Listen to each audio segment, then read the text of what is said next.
북한에서 한 2,400명 정도, 그러려면 한 0.01% 안에 들어갈 정도로 호화 생활을 하는 사람이다, 이렇게 보시면 됩니다.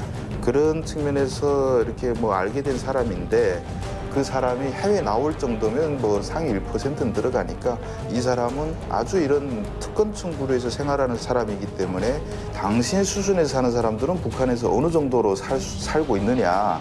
그렇다면 북한 상류층의 삶은 어떨까? 진짜 평양무사들은 좋아해요.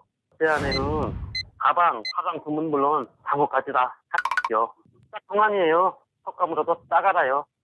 지금 평양부자들이 투자해서 월세 놓고 전세를 놓고 해요. 부동산으로 돈 버는 사람들도 따져보면 다 분당 거의 간부들이죠. 평양에도 전세와 월세가 존재한다는 충격적인 사실. 또한 부동산으로 돈 버는 사람들은 거의 고위 간부라고 하는데, 세계적 현상인지 모르겠지만 사실 돈 가지면 사람들이 제일 먼저 뭘 삽니까? 집부터 사죠. 북한도 마찬가지예요.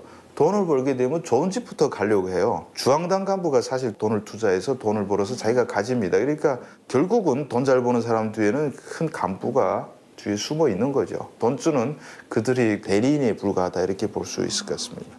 북한 고위 간부의 자식인 A씨는 북한 상류층이 하룻밤에 쓰는 유흥비에 대해서도 얘기했다. 우린 하룻밤에 벤자민 5장은 기본이에요. 벤자민 5장은 $500를 뜻하는 말이죠. 북한에서 상류층 3명이 평양 세당화가 돼서 하룻밤을 즐기는데 쓰는 돈이에요. 술도 위스키, 브랜디, 코냑, 등 모든 종류를 저렇게 다 마셔요. 제일 싼 게 31호 정도고요. 셋이 익소 같은 900유로짜리 양주도 마셔요. 북한 노동자 월급의 약 1000배인 $500를 하룻밤에 쓰는 북한 상류층. 그들의 삶은 어떻게 될까? 상류층들의 생활이 올해부터 본격적으로 제약이 되고 달러가 적게 들어간다고 볼 수 있는데, 대북 제재가 지금처럼 계속 강력하게 들어간다 그러면 상위 1%의 삶도 뒤로 후퇴할 수밖에 없고 북한 체제가 붕괴되지 않을까 싶습니다. 그런 상황을 막기 위해서라도 결국은 대북 제재를 풀어야 되는 것이 김정은의 시급한 목표가 된 것이고, 그 목표를 달성하기 위해서 지금 북한에서 대화 공세로 나오는 것도 결국은 김정은이가 인민들 눈치 보는 게 아니고 결국 평양 사람들, 더 나가서 부유층들이 대북 제재를 해서 반발하게 되면 체제가 위험하다, 이런 것도 상당히 고려했다, 이렇게 볼 수 있을 것 같습니다. 이런 상위층 이야기, 1% 상위층 이야기를 들으니까 어떠세요? 브랜드 그런 건 명품백이라 그런 건 서문을 듣지 직접 보고 그런 건 못 하거든요. 샷이라는 말을 들어봤어요, 그럼 북한에서도? 어떤 거요? 아까 뭐 우리는 샷 가방만 썼고 화장품만 썼고. 아니요, 못 들어봤어요. 해산 같은 경우랑 지금 평양의 부자들 얘기를 들으니까 어떻게 좀 차이가 좀 커요? 네, 제가 듣기에도 아주 저렇게 사는 사람 있긴 있구나, 이 정도로 샤잖아요, 명품백. 저렇게 호화롭게 사는 사람 저 본 적은 없어요. 지아 씨, 네. 전공이 혹시 기타였습니까? 네, 전공이 기타였습니다. 아, 그래요? 아니 근데 이렇게 실루엣만 봤을 때 되게 약간 좀 어리신 분 같은데 너무 기타를 이렇게 잘 치시니까 몇 살 때부터 평양예술학원을 다니신 건지 너무 궁금해요. 평양예술학원은 서학교부터 이과, 그러니까 중학교, 고등학교, 대학교에 이르기까지 한 울타리에 다 있어서 저는 예과부터 들어갔거든요. 그래서 중학교 때부터 학부, 대학 10년 동안 다녔습니다. 중학생 때부터. 일반 과목 전공이랑 다 같이 하면 하루 종일 하긴 하는데, 이게 전공은 일주일에 3번 정도, 이틀에 한 번씩 건너서 이렇게 하고, 한 번 수업 받을 때 1시간 내지 1시간 반 정도 레슨을 받고, 개별 훈련 시간은 자기가 자체로 수업 다 끝마치고 자체로 시간을 내서 따로 하고 있습니다. 그러면 1인 1학기예요? 아니면 기본적으로 다른 학기도 하면서 배우면서 이걸 전공으로 하나 더 깊이 배우나요? 자기 전공 하나만 배우죠. 하나만 해요? 근데 평양 예술대학이라는 그곳이 어느 정도 수준인 거예요? 우리나라로 치면은. 뭐 평양예술학원이요. 교재나 모든 거는 각 도 예술학원처럼 똑같이 배웁니다. 금성학원도 같은 학원 교재를 씁니다. 금성학원하고 레벨은 서로 틀립니다. 서로 자기네가 금성학원이 최고다. 네, 솔직히 얘기해서 아니다. 평양예술학원 나온 애들은 우리가 최고다라고 할 정도지만 레벨은 거의 비슷한 걸로 교재를 같이 씁니다. 서지아 씨. 어디가 뭐 최고? 그냥 냉정하게 얘기해 주세요. 금성학원에 대해서 하도 제가 얘기를 많이 들어서 그런데 네. 어때요? 좀 수준을 좀 비교하자면 그 학교 내부에서는 어땠어요? 뭐라고 했습니까? 금성학원하고 레벨을 따진다기보다도 그러니까 금성학원은 어린애들고 선행공전 애들 그 설맞이 공연도 하고 그런 애들을 금성에서 많이 그 양성을 해서 키우고 내보내고 하고요. 예술학원이나 음악대학은 다 졸업을 시킨 다음에 전문가 양성을 다 시켜서 각 그 중앙예술단체에다가 배치를 하기 때문에 좀 그런 점이 좀 틀리는 것 같아요. 그렇다면 만약에 과거로 거슬러 가서 다시 입학을 해야 되는데 평양예술학원 가시겠어요? 금성학원 가시겠어요? 저는 예술학원이. 네. 바로 이랬어요. 더 위네, 뭔가. 아니, 다 똑같습니다. 금성학원도 졸업을 하면 예술단체로 가는 거만. 그럼 중간에서 내배로 드는 게 아니에요. 그럼 설미 대학원까지 씨는 됐어요. 다시 들어가게 된다면 평양예술학원 갈 거예요? 금성학원이죠. 금성학원이죠. 금성학원 학생들은 많은 북한 전국의 인민들에게 다 알려져 있어요, 이미. 그래서 꽃보라를 부르던 뭐 김순영도 이 보안성 협수단 같고 김성녀 보천보 같이 다 이름 되게 되면 걔 거기 갔구나 하지만 평양예술학원은 알려지지 않아가지고 어느 출신인지 솔직히 몰라요. 주황단체는 갔겠지만. 야, 이렇게 좀만 더 얘기하면 이제 답답해서 나오실 것 같아, 이제. 찍고 평양예술학원이 뭐라고? 그래서 나오신다, 이제. 답답해서. 넌 뭐라 그랬니? 근데 거기 나오고 나면 어디로 취직을 하게 돼요? 대학을 졸업하면 응당이 선전순동부에서 알아서 거기에 뭐 필요한 인원수만큼 예술단에다가 배치를 하는 겁니다. 대체로 중앙예술단체 그 만수대 예술단이나 뭐 피바다 가곡단, 평양예술단 이런데 각 중앙예술단체 하고 그다음에 뭐 모란봉악단이나 청봉악단은 지금 새로 이렇게 특별하게 마련된 거라서 거기는 특별히 캐스팅을 하는 거죠. 뭐 금성학원이나 예술학원이나 아니면 예술단체에서도 또 캐스팅을 따로 특별히 뽑아서 가는 거고요. 그러면 다른 데 갈 수 있는 방법은 없습니까? 좀 빽이 있는 사람들은 일단 간 다음에 1년이나 2년 거기서 생활하고 그다음에 좀 힘을 써서 나오는 경우도 있죠. 이게 왜냐하면 지금은 졸업할 말기쯤 되면 성중간기간 외화벌이를 하는 쪽에서 빽이 있는 학생들은 이렇게 찝어서 올라가는 경우가 있어요. 그렇게 해서 성중간기간 외화벌이 기업소에 들어가서 이제 좀 서클하면서 돈 받는 게 짭짤하거든요. 중앙예술단체 지아 별로 씨가 안 좋아요. 속닥거린다고 자기까지 말투 그렇게 할 필요 없으니까 아니, 제가 안 편한 말투로 좀 해요. 좀. 원래 말투 왜 이렇게 말해? 왜 이러지? 왜 이렇게 예쁘게 됐나? 야, 자존심 대결이에요. 자존심 대결이야. 예. 야, 들어보니까 정말 엄청 명문인 것 같아요. 금성학원도 그런데. 예. 평양예술학원도 엄청 명문인 것 같은데 얼마 전에 삼지연 관현악단 오신 거 보셨죠? 네. 거기도 혹시 그러면 평양예술학원 출신이 있었나요? 네. 우리 덩창이 거기 있더라고요. 네. 첼로를 했어요. 네. 참 가서 만나지도 못하고 하니까 안타깝더라고요. 네.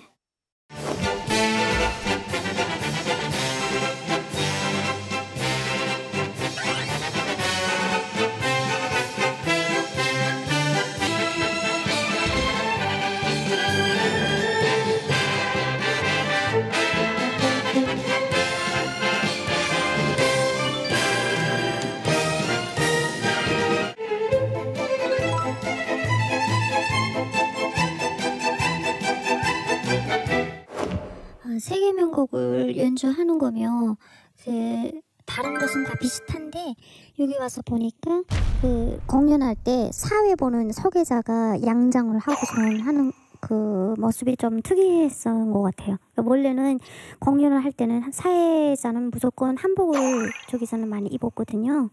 근데 여기는 왜 그랬을까 하는 생각을 좀 했었어요. 근데 평양에서 예술을 공부하고 이럴 정도면 집이 굉장히 잘 사셨다라는 건가요? 저희 집은 옥류관 아시는 분도 있겠는지 모르겠지만 그 대동강변에 옥류관이 있거든요. 그래서 그 옥류관이 바라보이는 맞은편 쪽에 아파트가 있었어요. 뭐 광장도 보이고 김일성 광장. 네. 오, 멋있겠다. 천리마 동상 뭐 그런 거 주체탑 다 보이죠. 집에서 주체탑이 보여요? 네 보이죠. 네. 와 대박이다. 근데 아파트가 우리 한 28층, 30층 되거든요. 네, 거기에서 우리 8층에서 살았는데 전기가 잘 안 들어오잖아요. 평양도 뭐 구역마다 이렇게 덜내서 주는 거라서 아파트에 불이 안 오면 30층 사람들 너무 곤란하거든요. 그게 걸어 올라가야 되니까. 그래서 7층부터 10층 사이에 그 층이 아주 좀 좋은 층이었던 것 같아요. 로얄층이군요. 보통은 이제 강변 뷰 있으면서 걸어 올라갈 보통은 만한 높은 층이 로얄층인데 10층이 걷기 적당해요? 그러면 28층 사는 사람, 30층 사는 사람은 어떻게 해요? 그 사람들은 일단 올라가면 내려오기 싫어하고, 네. 네, 한 번 많이 결심하는 게 힘들죠, 내려갈 때. 저는 보면 그 올라갔다 내려갔다 싫어서 약간 나도 좀 건망증이 많아서 학교 갈 때 막 목 빼놓고 가곤 하거든요. 막 고래고래 소리를 쳐요. 이렇게 맨 밑에서 엄마 하고. 네. 그럼 엄마가 던져주는 거예요? 네, 떨어달라고. 8층에 던질 수는 있지. 30층은 어떻게 던져? 나훈아 선생님. 예. 뭐 이렇게 재밌으세요 지금?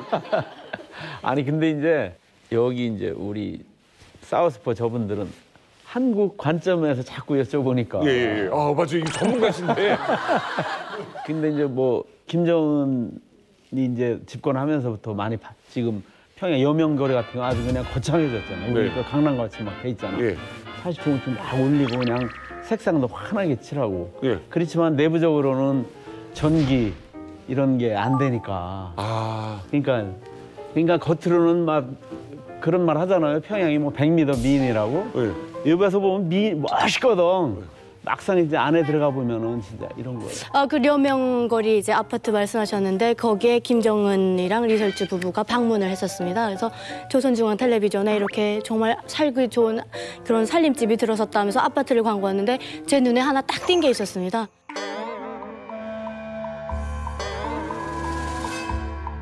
플라스틱 물통이 있는 겁니다. 파란색, 빨간색 통이 이렇게 있는데 저는 그걸 보는 순간 알았습니다.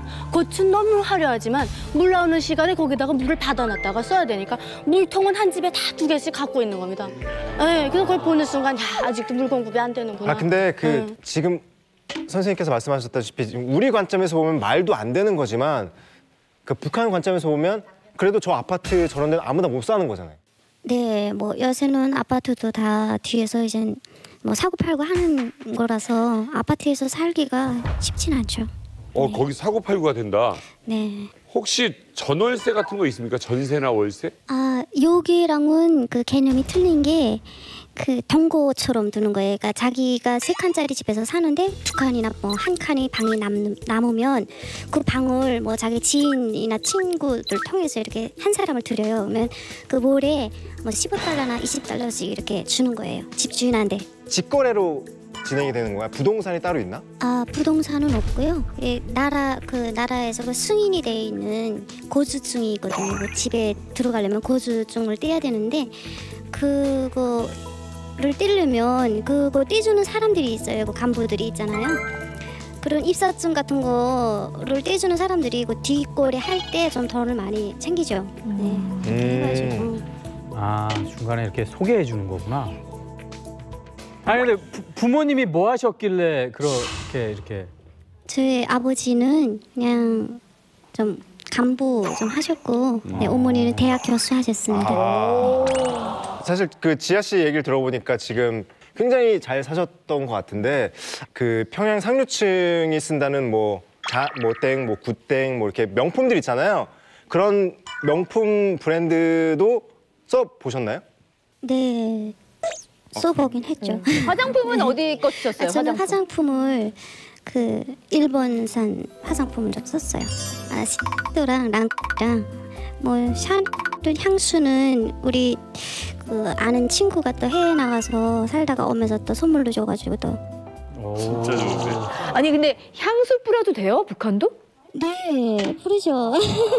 근데 되게 자본주의 느낌 나잖아요, 향수는. 아니 그래서 냄새 좀 나게 되면 야 이게 이 몸에서 이 몸땡이에서 자본주의 냄새 몸에서 부르지아 냄새가 난다고. 아니 그러면 그런 그 브랜드 제품은 어디서 사는 건가요? 백화점에는 그러니까 그 물품이 한정된 양이 있기 때문에 일반적인 사람들은 백화점을 잘 안 다녀요. 가격도 비싸고 뭐 걸을 만한 곳도 이렇게 많지 않기 때문에 대부분 시장에 나가면 요새는 진짜 뭐 고양이들 내놓고 다 있으니까 네, 거기서 자기 정도에 맞게 사는 거죠. 금성학원도 그렇고 예술학원도 그렇고 애들이 그 예술하는 애들이 좀 치장 이런 데 많이 관심이 있으니까 이런 그 장사하시는 분들이 또 이런 애들을 한 명 알아가지고 또 여러 명도 친구들 데리고 와라 해서 우르르 몰려가서 막 상품 구경도 하고 골라 쓰기도 하고 그래요. 그리고 얘기 들어보니까 그럼 북한에도 방문 판매가 있어요? 있죠. 그럼 지아 씨는 방문 판매로 뭐 사보셨어요? 저희 집에서는 그 어머니가 요리에 좀 관심이 많으셔서 네, 한국산 넋죽기를 사서 넋죽기요? 네. 그래서 그걸 뭐 주스도 내서 먹고 떡도 해서 먹고 뭐 고기도 갈아서 먹고 가격은 어느 정도 해요, 그러면 녹즙기나 이런 게? 한 $100 조금 넘어요.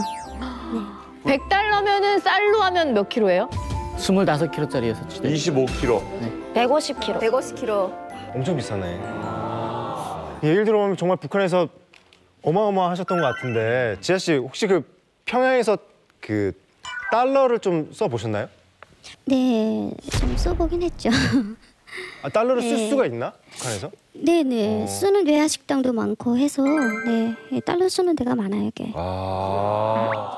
저는 식당에 좀 잘 뭐 놀러 다니고 그렇게 했는데 대체로 그 좀 고급 레스토랑 같은데 뭐 그런 데 가면 좀 많이 쓰면 500이고 뭐 한 200~300 정도. 네. 근데 그게 맥이냐면 한국하고 좀 스타일이 틀린 게 한국은 밥 먹고 또 술집 2차 가고 노래방 3차 가고 막 그런 거 있잖아요. 근데 여기 북한은 한 데서 다 놀거든요. 그러니까 식당에 노래방까지 같이 다 있는 거예요. 그러면 그 룸을 하나 잡아서 거기서 식당에서 요리를 떼서 먹고 중식, 일식, 양식 뭐 다 있어요. 네. 양주 마시고 놀고 뭐 노래 부르고 하다 나면 돈이 그렇게 많이 들어가죠. 그러면 북한은 그거를 한 사람이 내요? 아니면 같이 나눠서 내요? 네, 더치페이를 안 하고 대체로는 좀 한 사람이 내는 거에 있어요. 네, 돌아가면서 내나? 네, 뭐 한 번 내가 내고 한 번 내가 내고 뭐. 네. 서민들한테는 이게 어마어마한 거죠? 어마어마하죠. 500달러면은 제가 평양에 놀러 갈 때 가지고 간 돈이에요. 제일 최고로 많이 가지고 간 돈이에요. 그걸 보름 동안 탕진해 쓰고서 그냥 내려오는 거예요. 500달러. 네. 여기는 하루에 그냥 잠깐 동안. 네, 해사님은 그 지도 이쪽에 있는데 여기서부터 이까지 올라갔다가 올라오는 게 500달러인데 한 끼에 그걸 다 드신다고 하니까. 한이 서렸나요, 막? 맥이냐면 그 양주값이 비싸잖아요. 그렇죠. 그래서 엑소라든지 뭐 이런 거는 막 네. 그러니까 이게 지금 양주의 급 VSOP라든가 하는 꼬냑의 급을 얘기하는데 엑소급이 좀 비싸거든요. 제일 비싸거든요. 얼마예요? 78, 뭐 100달러 넘어가는 것도 있고. 네. 한국에서는 이제 한 병에 술집에서 먹자면 한 최소 60만 원에서 80만 원 정도 하는 선이 이제 엑소급이라고. 근데 왜 이렇게 달라요? 북한은 그럼 가짜예요? 술이 다른 거죠, 종이. 우리나라는 북에서 먹는 건 안 먹을 거야, 아마 거의. 여러 개가 있구나. 갑자기 궁금해지네요. 그러니까 북한 저 평양 친구들은 야 오늘 저 평양 맛집 어디서 모이자, 핫플레이스 뭐 이런 데 있을 거 아니에요. 오늘 어디 가서 놀자 뭐 이런 장소들이 있어요? 한 4, 5년 전에 이탈리아 식당이라는 게 생겼어요. 피자집이.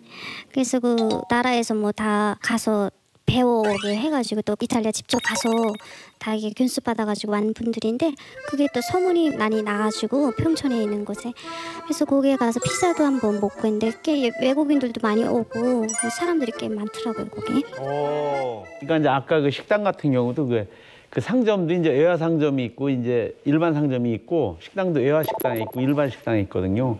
그러니까 이제 그 이탈리안 레스토랑 뭐 그런 데는 외화 식당이라서 외국인들이 가서 이제 저 달러로 이렇게 먹고 마찬가지로 이제 북한 일반 주민들도 달러 가지고 와서 이제 먹을 수 있는 데죠.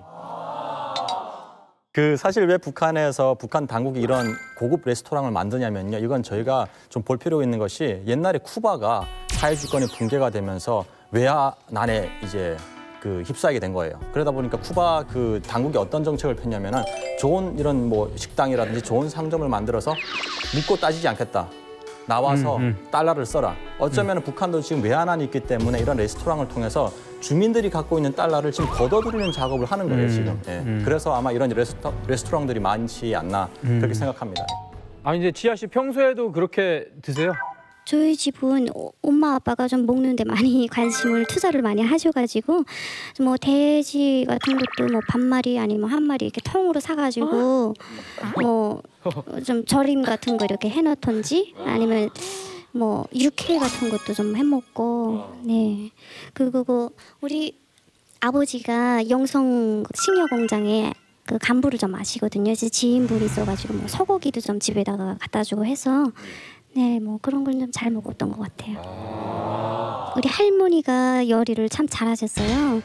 그래서 그 샐러드를 여기서 말하면 그 약간 샐러드는 풀떼기 같은 거잖아요. 네. 근데 그 내가 말하는 샐러드는 그 감자 이렇게 삶아서 우겨서 그렇죠. 마요네즈에다가 뭐 소시지, 뭐 그렇죠. 홍당무 이렇게 썰어서 이어서 그게 참 감칠맛이 나거든요. 그래서 우리 어렸을 식이지. 때 네. 그걸 많이 먹고 자랐었는데 요즘 들어서는 그 평양식당에 그런 샐러드가 많이 나와요.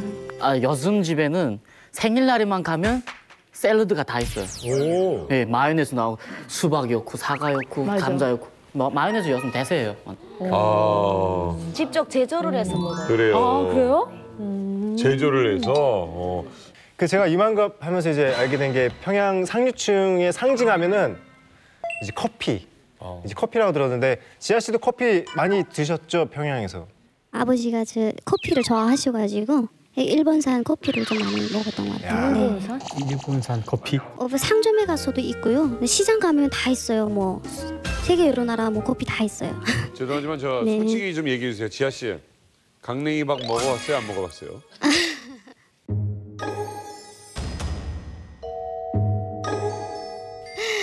네, 저는 강냉이 밥을 먹은 적은 없고요. 네, 아빠가 그 잡곡밥을 건강상 좋아하세요. 이렇게 그 콩밥 같은 거 네네. 그런 걸 좋아하시거든요. 그래서 아빠 때문에 콩밥을 예. 일부러 지어서 해 먹긴 했는데, 네, 저는 잘 안 먹고. 사실 이만갑을 보거나 이렇게 탈북 얘기 들으면 옥수수밥, 뭐 강냉이밥 이런 거 얘기 많이 하잖아요. 네, 어때요? 그런 얘기 들으시면? 네, 정말 내가 이런 말을 하기가 너무 좀, 네, 근데 우리 또래 친구 속에서는 그런 걸 못 봤던 것 같아요. 그러니까 저희가 사실 북한을 좀 이해할 때 하나의 나라이지만 두 개의 다른 사회가 존재해요. 그럼. 그리고 사실 고난행군 지나면서 김정일이가 어떤 말을 했냐면은 평양만 살아 있으면은 우리 혁명의 수도 지킬 수 있다.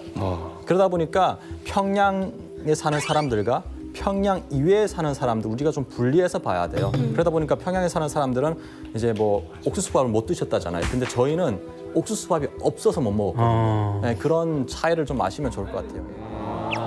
혹시 뭐 차도 좀 이렇게 평양 사람들은 좀 남다른 차를 좀 타고 그러나요?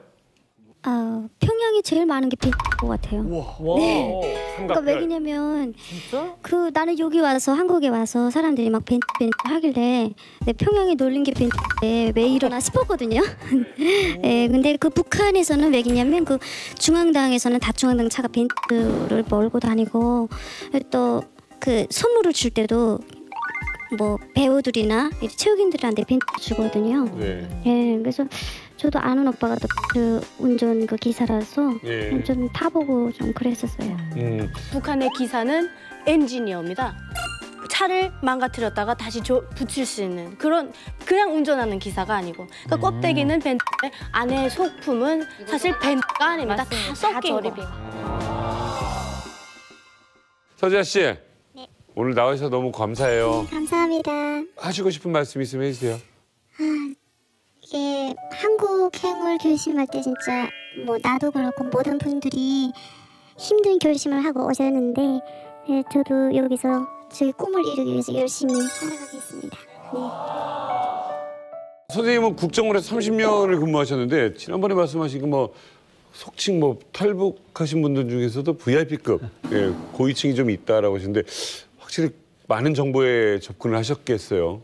그렇죠. 맞습니다. 제가 한 30여 년 이 업무를 했는데 외교관 출신도 있고 중앙당에서 근무했던 사람도 있고 뭐 국가안전보위부에서 근무했던 사람들도 있고 그 고위층 탈북민들을 많이 접했기 때문에 이런 또 좀 고급 정보들 제가 많이 입수했다고 할 수가 있죠. 어머니 말만 들어도 너무너무 기대되잖아요. 그럼요. 그렇다면 북한 지도자의 비밀, 어떤 비밀일지 화면 보여주세요. 후계자 시절 김정은은 2년간 군사 복무를 했다. 군사 복무를 했어요? 네, 나오는 선생님 정말입니까? 탈북민들이 이제 군부대에서 근무하다 온 군인 출신들이 많이 있잖아요. 네네. 네.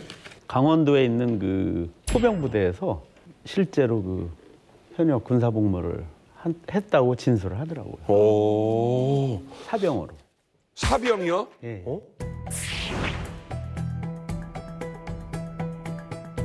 신분을 속이고. 신분을 만약에 뭐 저기 김정일의 아들이다 하면은 뭐 군대 생활 제대로 할 수가 있겠어요. 설마 그게 아들 잘 되라고 교육을 위해서 너 인생의 쓴맛을 좀 알아라 하면서 보낸 건 아닐 테고요. 아니 그건 아니고 이제 제가 볼 때는 후계 수업 일환으로. 그러니까 이제 이제 북한에서 그런 걸 많이 하잖아요. 뭐 현실 체험 이런 걸 많이 시키고 하잖아요. 네. 그 김정일이 차근차근 체계적으로 후계자로 양성을 하기 위해서 사병으로 신분을 속인 채. 그러니까 그렇게 함부로 대하지 못할 인물로는 알려주되 누군지는 모르게. 그렇죠. 그냥 평양의 고위층 출신 자제지. 이야 대단하네. 그러니까 2년간 어떻게 보면 병영 체험을 한 거네요. 그러니까 이제 뭐 들리는 말로는 뭐 3년 했다는 말도 있고 뭐 하니까 그러면 횟수로 3년이니까 이제 실제적으로 근무한 거는 뭐 1년이 될 수도 있고 그죠? 뭐 2년이 될 수도 있고 하겠죠. 사병으로 이제 복무한 기간이 이제 저 군 복무한 친구들도 여기 많이 있잖아요. 그러면 이제 뭐 위에서 이제 그 뭐 상급병사들이 이제 도둑질 같은 거 좀 시키잖아요. 그러면 뭐 배도 고프고 하니까 가서 감자밭 가서 이제 뭐 감자도 캐오게 시키고 뭐 하는데 아마 그 분대장이 좀 잘해줬나 봐요. 이게 뭐 저기 평양 고위층 자제니까 뭐 분대장이 너는 이런 일 못하잖아. 너 걱정하지 마라. 해가지고 분대장이 직접 감자밭 가가지고 감자 이렇게 막 훔치고 해가지고 이제 김정은이 갖다 주면 김정은이가 이제 위에 이제 병사들한테 이렇게 주고. 눈치챘네. 챘네. 아니 왜냐면은 이제 그 저 뭐야 우리도 군대 생활 하면은 고참이 저 쫄병 좀 마음에 들거나 하면 또 야 너 고향 어디야? 뭐 같은 고향이거나 하면은 또 잘해주잖아요. 그렇죠. 이게 지금 중대장 이 얘기 들으면서 지금 막 웃는 게 이게 나한테 왔으면 내가 잘해줬을 텐데 뭐 이런 생각인데 지금. 아니 이거 정확히 제일 평양이 먼저 소문더라고요. 그리고 군대에서도 다 알았어요. 우리 내실 때도. 그러니까 군대를 사군단에 나갔는데 집이 혈령이라고 한 거예요. 서류에 혈령이 집이고 아버지는 없고 고향에 어머니랑 계신다라고 서류는 돼 있었고 정치원 한 분밖에 몰랐대요. 한 명밖에. 그리고 싹 다 비밀이 됐는데 그 소문 하다니까 너무 힘든 거예요. 그러니까 분대장이 그렇게 이뻐했대요. 그러니까 집이 간부집이지 하니까 또 뭐 일도 할 줄 모르고 하니까 야 너 가서 앙해 좀 채워라 이러니까 저 죽어도 못하겠습니다 이러니까 분대장이 들고 나가서 독실 한번 해왔대요. 그리고 옆팔에 껴안고 계속 같이 자면서 옆에 계속 돌봐줬대요. 그 돌봐주는데 일 잘 못하니까 그런데 그 한날에는 정치돈이 부르더래요 김정은이를. 그래서 또 갔는데 야 너 집 혈령이지? 이래서 네 혈령입니다. 그러니까 너 백살구 많이 나잖아. 집에 보내서 백살구 좀 가져올 수 있어? 이래서 알겠습니다 라고 보냈대요. 소대장하고 시켜서. 근데 가던 도중에 소대장은 떨고 펼치고 혼자 가서 선물 백살구를 아예 가져온 거예요. 백살구 또 가져왔는데 뭘 가져왔다는 거야? 선물 백살구, 1호 백살구. 1호 백살구. 장군님 드리는 1호 백살구. 그 백살구를 가져왔는데 4박스나 가져왔는데 정치원이 3박스 혼자 헐 먹고 한 박스만 중대군이 나눠준 거예요. 그리고 있다가 지금 분대장이 그때 바로 제대될 때인데 분대장한테 그랬대요. 분대장이 소원이 뭡니까? 그러니까 분대장이 야 임마 니 조그맣게 소원 니 말하면 니 풀어줄 거야? 소원이 막 김성정업대에 가서 뭐야 한데 우리 집 백도 없고 돈도 없어. 이러고 쓱 갔대요. 그러면 김정은이가 연락처를 적어줬대요. 전화번호하고 적어줬는데 분대장이 제대 딱 됐는데 계속 있다가 그 전화번호 생각나는 거예요. 그래 전화했는데 전화는 안 되고 주소 보니까 평양 어디래요. 그래 평양 뚝뚝 올라갔는데 김정은이 딱 있는 거야. 그래서 정은아 이랬는데 바로 허위성분들 쫙 막으니까 김정은이 한다는 소리. 야, 우리 분대장님이라고. 그럼 야, 그 인민군대 이런 부대장만 지휘관 있었으면은 인민군대 다 성공한다고. 사실은 저도 군 출신이다 보니까 이런 소문을 들었는데 북한에서 제가 들은 소문은 분대장이 저녁마다 도둑질 나가면서 북한 군대는 그래요. 그냥 마대자를 딱 던져주면서 날 따라 앞으로 산단 말이에요. 그래서 나가서 그걸 다 채웠는데 주인이 와버린 거죠. 근데 그걸 밀고 도둑질한 물건 가지고 뛰어야 되는데 김정은이만 혼자 못 뛰었답니다. 그러니까 그 주인한테 이제는 잡혀서 매를 맞는 이런 상황이 됐을 때 분대장이 그걸 메고 뛰면서 김정은을 데리고 뛴 거죠. 그걸 그렇게 고마워했다라는 거예요. 그래서 김정은이가 올라간 다음에 이 분대장을 그때 그걸 생각해서 평양으로 데려다가 종합대학 졸업시키고 뭐 단간부까지 시켰다라는 설이 있고요. 그 이후에 실제 지금 요즘에 나오는 우리 군 출신들 보게 되면 어떤 얘기를 하냐면 날씨 추운 날, 그다음 명절날 이럴 때에는 지휘관들만 근무소라고 한답니다. 보초 근무를. 사병들 다 재우라고 한대요. 그래서 하물며 지휘관들 입에서 무슨 얘기가 나오냐면 아니 이제 전쟁이 나면 저 우리 병사들이 중대장 동지 나가 막으십시오 이럴 거라고 이제. 이게 사실이고 아니고의 중요한 게 아니라 이런 이야기가 북한 군에 돌 정도가 되다 보니. 그러니까 이제 그게 그래서 이제 그 분대장을 그 김일성 종합대학에 입학을 시켜줬죠. 와. 그 분대장의 부인이 현성월이다 이렇게 돌고 있어요. 북한에서는. 그렇지. 그 분대장이 현성월이하고 살고 싶다 해서 그것까지. 소문이 아주 살에 살을 붙어서. 네, 그렇게 소문이 돌아요. 근데 저는 솔직히 좀 지금도 좀 안 믿기는 게 약간 이게 선전하기 위해서 예를 들어서 뭐 우리 이렇게 후계자를 그런 것도 한다라고 이렇게 하지 않았을까라는 생각이 좀 드는데 그러면 김정은이 군 생활을 하는데 군인들한테 안 들켰다라는 거예요? 그렇죠. 그런데 이제 그 나중에 들어보니까 아마 그 김정은이가 군 복무를 어떻게 잘하고 있나 뭐 해서 이제 그 현지 지도를 한번 갔었나 봐요. 그랬는데 장성택이랑 아마 같이 갔나 봐요. 근데 이제 장성택이가 깜짝 놀란 거야.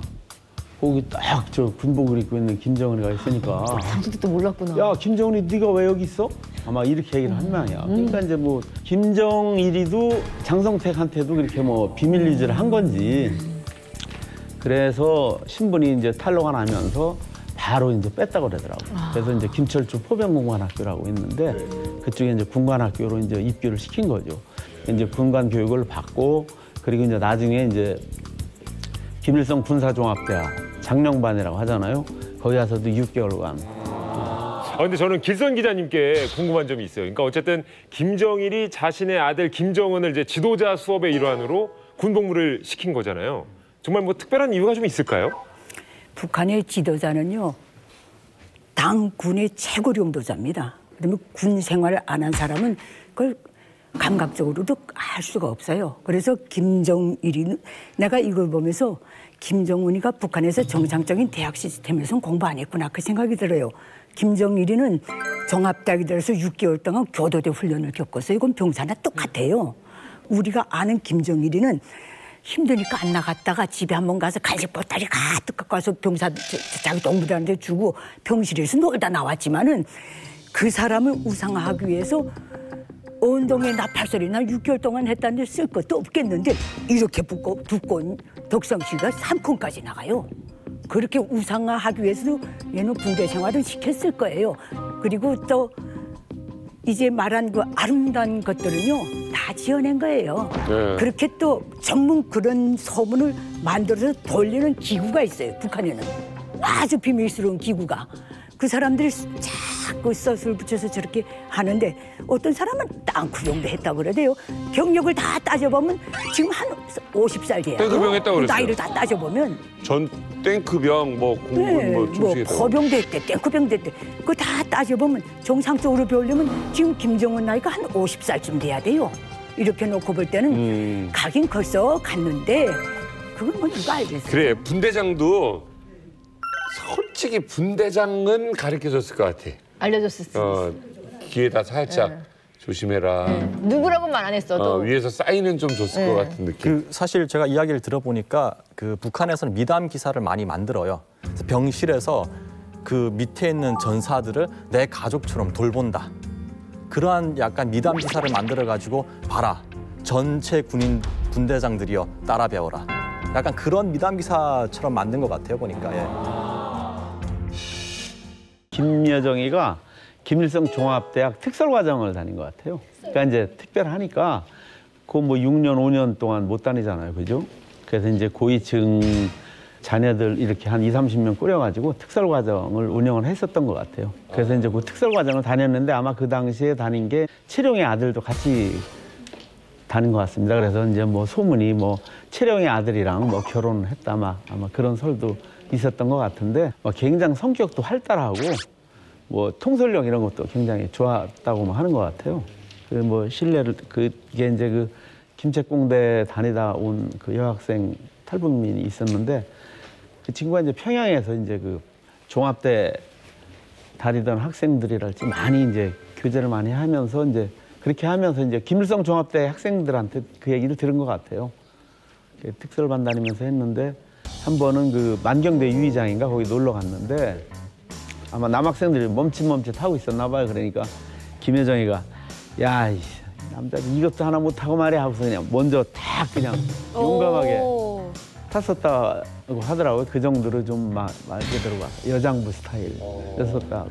성격은 되게 애교도 있었을 것 같은데 느낌이. 웃을 때도 그렇고 막 이렇게 할 때 은근슬쩍 그게 자기도 모르게 나올 때가 있는 것 같던데. 그렇죠. 좀 발랄하고 그죠? 네. 그런 거 있지. 그래서 이제 그 요번에 내려올 때 보니까 뭐 일부부장이라고만 나오더라고. 직책이 원래 그 제1부부장 했던 최희가 요번에 이제 뭐 부위원장으로 같이 내려왔는데 그래서 그 직책을 아마 김여정이가 수행하는 것 같고 그 일부부장을 하면서 지금 그 김정은 그 행사 있잖아요. 현지지도 간다든지 전반적인 행사 그 다 총괄해서 하고 있거든요. 간혹 이제 현지지도 할 때 보면은 김여정이가 많이 등장하잖아요. 네. 그래서 그렇게 등장하게 된 거예요. 그러니까 가족이 좀 움직인다면 사실 김여정밖에 없는 거 아니에요? 그러니까 이제 그게 뭐냐면은 그 전에 이제 김정일이 생존 시에 이제 공식 후계자로 이제 김정은이가 이 선포되기 전에 군부대 현지지도 가잖아요. 네네. 그러면은 김정은이가 먼저 가가지고 현장 다 장악해서 준비하고 지금 이제 그러니까 그 김정은이가 했던 역할을 다시 이제 김여정이한테 이제 시키는 거죠. 하긴 얼마 전에 한국에 왔을 때도 김여정이 모르겠습니다. 그 목의 각도 때문인지 어쨌든 다들 야 포스가 있어 보인다라는 얘기를 많이 했잖아요. 이만갑 식구들 혹시 북한 내에 있을 때 뭐 김여정 얘기 들은 건 없어요? 북한에서는 거의 뭐 소문이라도 우리가 말해도 안 되는 그런 소문이었고요. 저희는 한국에서 이렇게 들었던 건데 사실 2011년에 처음 우리가 그 언론에 등장을 했었습니다. 그때 김정철하고 싱가포르에 공연 갔을 때 우리 그 언론 그 카메라에 찍혀가지고 통통하고 저희 김여정이다 이렇게 찍혔잖아요. 근데 그 이후에 김정은 등장하면서 나왔을 때 너무 몸이 말라가지고 우리가 언론에서 봤을 때 뼈결핵 아니냐, 분명히 병에 걸린 것 같다. 그러면서 혹시 채룡의 아들이랑 같이 공부했으니 결혼한 거 아니냐. 그래서 혹시 뭐 애를 낳았을 수도 있다라는 이런 그 설까지 나왔습니다. 근데 최근에 우리 그 정부 관계자가 그런 발표를 했어요. 남편이 1985년생이고 일반인 출신인데 대학교 같이 다녔고 지금 그 대학교를 마치고 중앙당 어느 그 간부직에서 지금 일하는 아주 좀 진중한 남자 그런 남자를 해서 지금 그 결혼까지 하고 애까지 낳았다라는 발표가 있었습니다. 너무 궁금해요. 누굽니까? 맞았어요. 우와. 아니 웃기려고 얘기한 건데. 진짜냐가 너무 중요한 문제가 될 것 같아요. 네, 맞습니다. 김정일입니다. 근데 김정은을 어렸을 때도 김정일이가 엄청 기여하고 제일 총애를 했었던 것 같아요. 그 옛날 그 고용희가 김정은의 엄마죠. 네. 이제 김정일 보고 싶으면은 김정은이한테 전화를 하게 했다는 거야.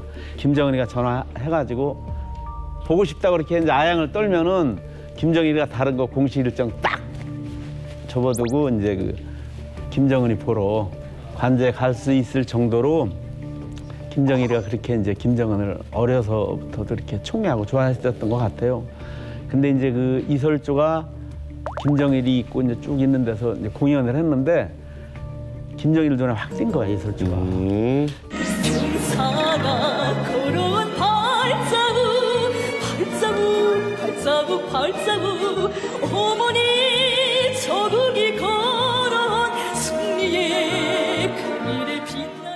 김정일이 평상시에 그 엄마가 김정숙이잖아요.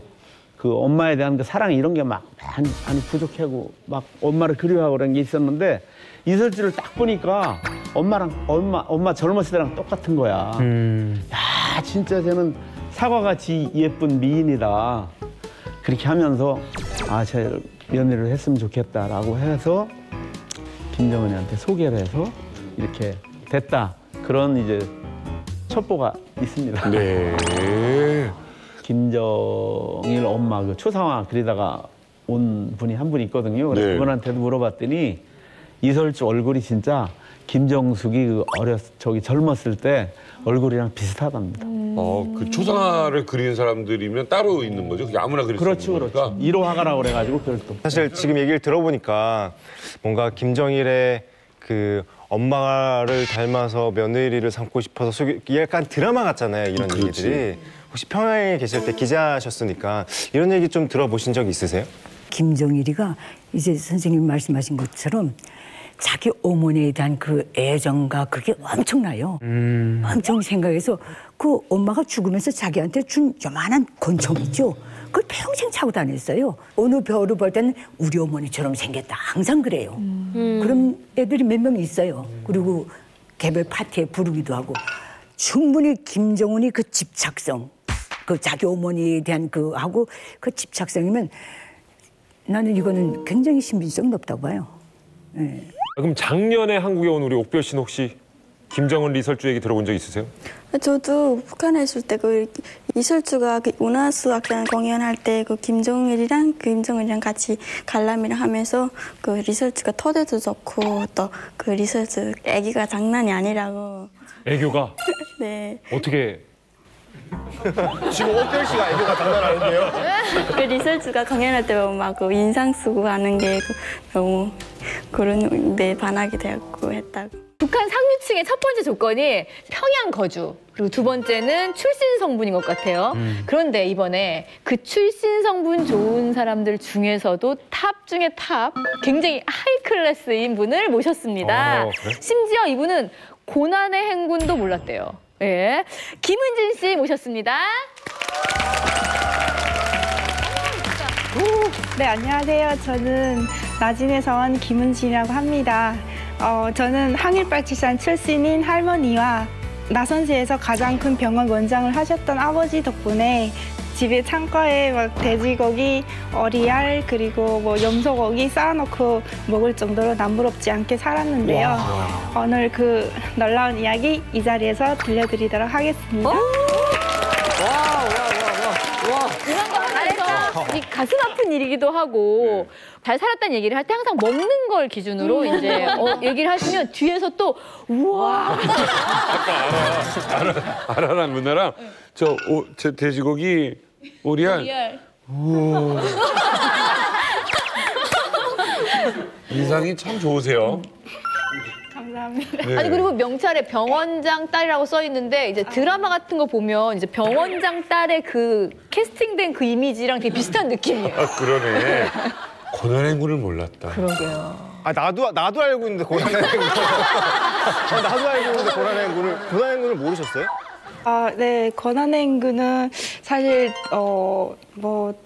몰랐다기보다는 바깥 세상에 관심이 없었던 거예요. 그냥 집에만 있고 했었으니까. 네, 그때 그냥 저희 아빠가 그런 말씀을 하시는 거예요. 지금 사람들이 먹을 게 없어서 풀도 뜯어먹고 해서 지금 땅에 풀이 없을 정도다. 그러니까 집에 식량을 절대로 내가면 안 된다. 네, 이렇게 말씀하셨는데 제가 믿어지지가 않는 거예요. 그래서 제가 학교에 이렇게 가져갔어요. 쌀이랑 이제 쌀겨도 같이 가져갔는데 애들이 정말 잘 먹는 거예요. 그래서 그때 이제 사람들이 정말 힘들게 살고 있구나. 네, 그때 네. 제가 인식을 하게 된 것 같아요. 그 소개하실 때 들었는데 그 항일 빨치산이라고 할머니께서 근데 정확히 항일 빨치산이 뭐예요, 정확히? 항일 빨치산이라는 거는요, 이제 그 일제 강점 시기에 김일성이랑 같이 싸운 사람들을 말을 하는데요.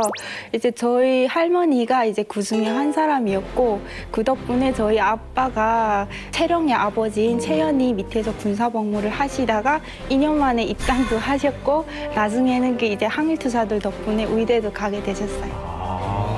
굉장히 이거구나. 할머니가 막 옛날에 항일 투쟁하고 했던 얘기도 좀 해주셨어요? 네, 했었어요. 그러니까 가장 이제 기억에 남는 게 이제 김일성이가 94년도에 죽었거든요. 근데 김일성이한테 인사를 하고 왔어요. 근데 할머니가 오자마자 엄청 울면서 아이고 내가 김일성이랑 같이 싸웠는데 우리 한별동지랑 같이 싸웠는데 버천버 전투 때도 엄청 많이 죽었는데 이러는 거예요. 근데 그 순간에 저희는 그 학교에서 혁명역사 교과서에서는 버천버 전투는 그 항일투사들 17명이서 김일성이랑 같이 2,000명을 때려 눕혔다고 이렇게 배웠어요. 맞아요. 네, 그랬는데 할머니가 그 이야기를 하니까 나중에 이제 제가 이런 프로그램을 봤는데 가끔 어떤 분들이 그런 비슷한 얘기를 하시는 거예요. 그래서 제가 할머니가 말했던 게 사실이구나. 네, 그렇게 알게 됐어요. 네, 아니 근데 한국에서도 사실 아버지가 뭐 의사 이런 분이시면 엄청 금수저인데 병원장 딸이라고 하셨잖아요. 그러면 북한에서도 진짜 금수저 뭐 그러신지 어떠신지. 네, 근데 금수저를 하기는 조금 그런 것 같아요. 사실 북한은 그때 아빠 원장 하실 때는 지금도 그렇기도 하지만 모든 시스템이 무료예요. 그렇다 보니까 병원 원장이라고 해서 별로 금수저다 이렇게까지는 아니었던 것 같아요. 그러면 돈 안 받으면 뭐 받아요? 좀 좋은 치료를 받고 싶다 이렇게 하면은 뇌물을 갖다 주고 이렇게 치료를 직접적으로 현금을 받거나 이렇게는 못 살아요. 시병원 원장쯤 되면요. 예전에 북한이 공급이 잘 될 때는 정말 권한이 있고요. 지금 병원장들은 사실 이제 말한 것처럼 다 무료 시스템이고 병원에 나오는 약제가 하나도 없어요. 텅텅. 환자한테 무슨 약을 쓰세요라고 하면 그분은 시장에 가서 사오는 시스템이 돼버렸어요. 그래서 진단서나 이런 걸로 뇌물을 받거든요. 진단서. 네, 이런 걸로 원장님들이 뇌물 받고 다른 일반인들보다는 굶어 죽지는 않아요. 근데 원장쯤 되면 돈주보다는 조금 돈은 좀 없는. 저희 그 할아버지인데 이렇게 왕진하는 한의사였대요. 근데 자격증은 없는데 그냥 그렇게 하고 다니셨던 거예요. 근데 환자가 병원에 갔을 때 의사가 진료를 잘 봐주지 않아요. 근데 진료를 봐주는 사람이 있는데 뭘 꼭 가져가는 사람, 뇌물을 갖다 주는 사람한테 보거든요. 그래서 그때 당시 저희 할아버지도 월급이나 그런 것보다 그것 때문에 산 게 아니라 사람들이 가져다 준 그 뇌물로 살았다고 하더라고요. 근데 병원 원장이라고 하면 뇌물을 정말 집에 쌓아둘 정도로 살았을 것 같아요. 근데 아까 뇌물을 받은 게 돼지고기도 있고 오리알도 있고 했다고 했는데 그래도 은지 씨가 가장 기억에 남는 게 뭐가 있을까요? 제가 굉장히 많이 먹었던 건데요. 키크라고 이제 그 메뚜기 가루를 원래 사람들이 메뚜기를 농장에 나가서 잡아요. 그거 파느라고. 근데 저희 집은 그거를 사줬어요. 키크라고. 네, 그런 거 많이 먹었던 것 같아요. 메뚜기 가루 먹으면 키가 크나요? 네, 저도 먹어봤어요. 정말? 대현이 뭐라고요? 사람들이 돌아다니면서 파는 게 있거든요. 메뚜기 가루라고 약재인데 그거 사서 먹었어요. 큰 효과는 없나 봐요.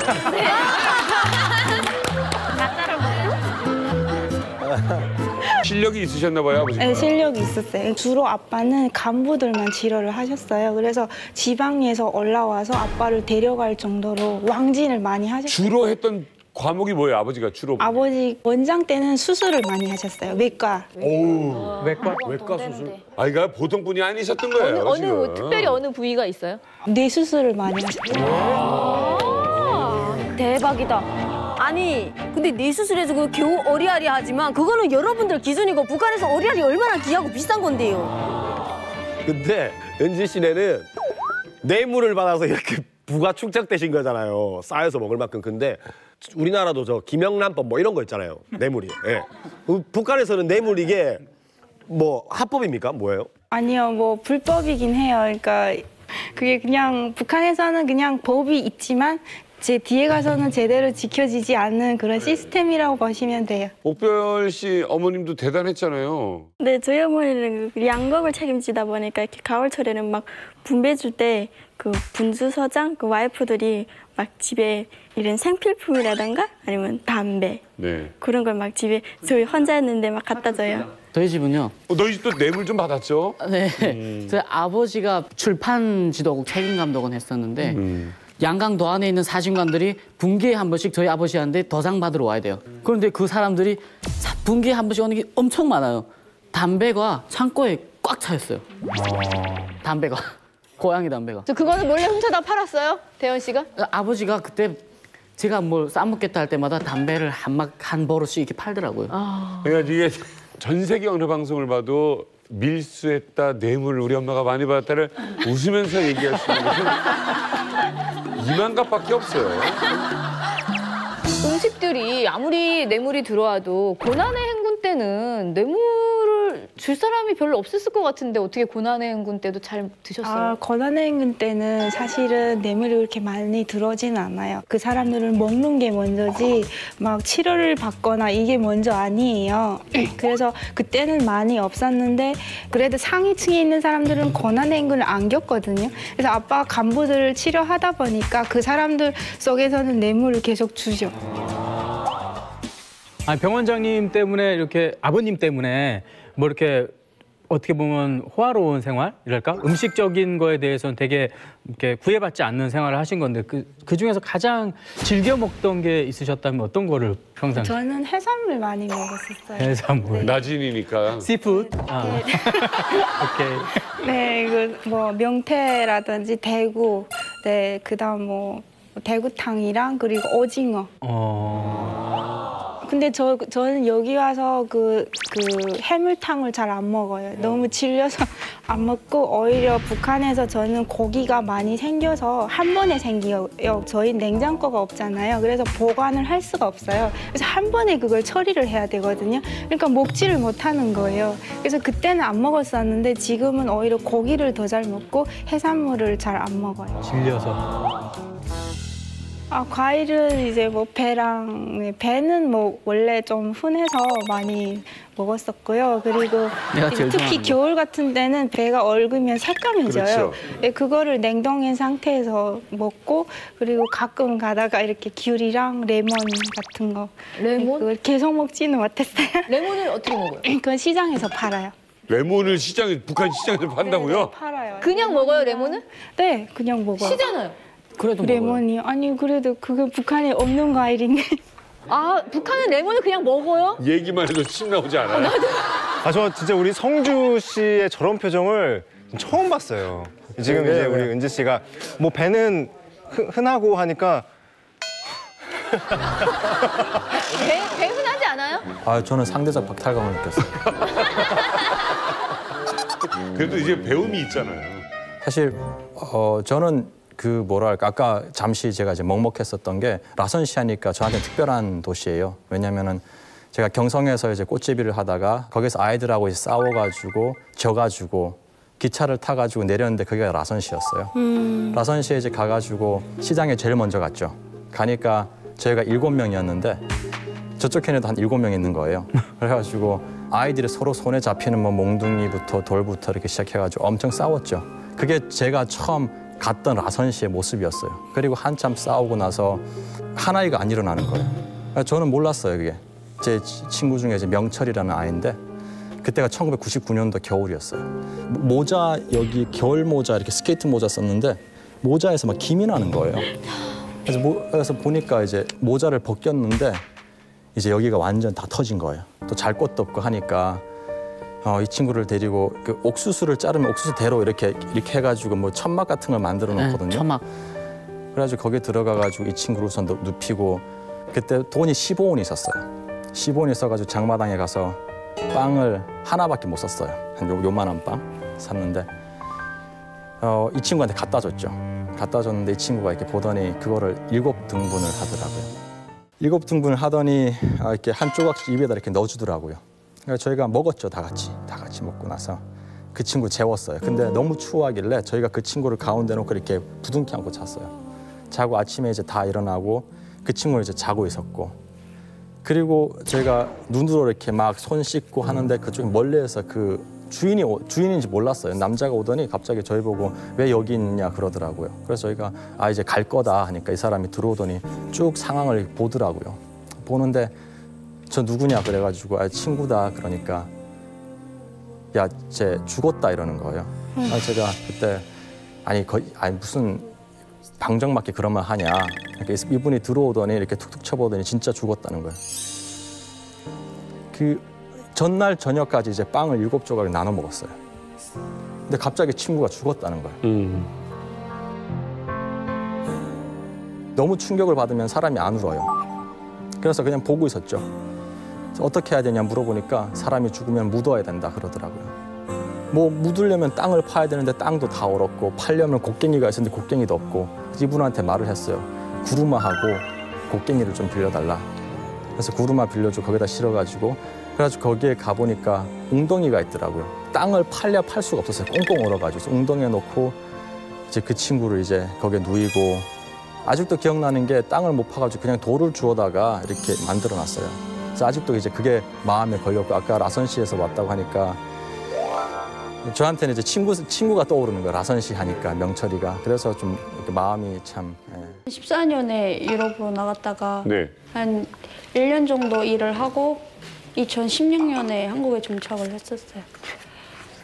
구체적으로 말씀은 드릴 수 없는데 네. 지중해 쪽에 있는 유럽, 네, 남유럽의 나라에. 야 근데 저는 이쯤에서 궁금해지는 게 북한 노동자들이 정말 저 남유럽까지도 노동 파견을 간다는 얘기인가요?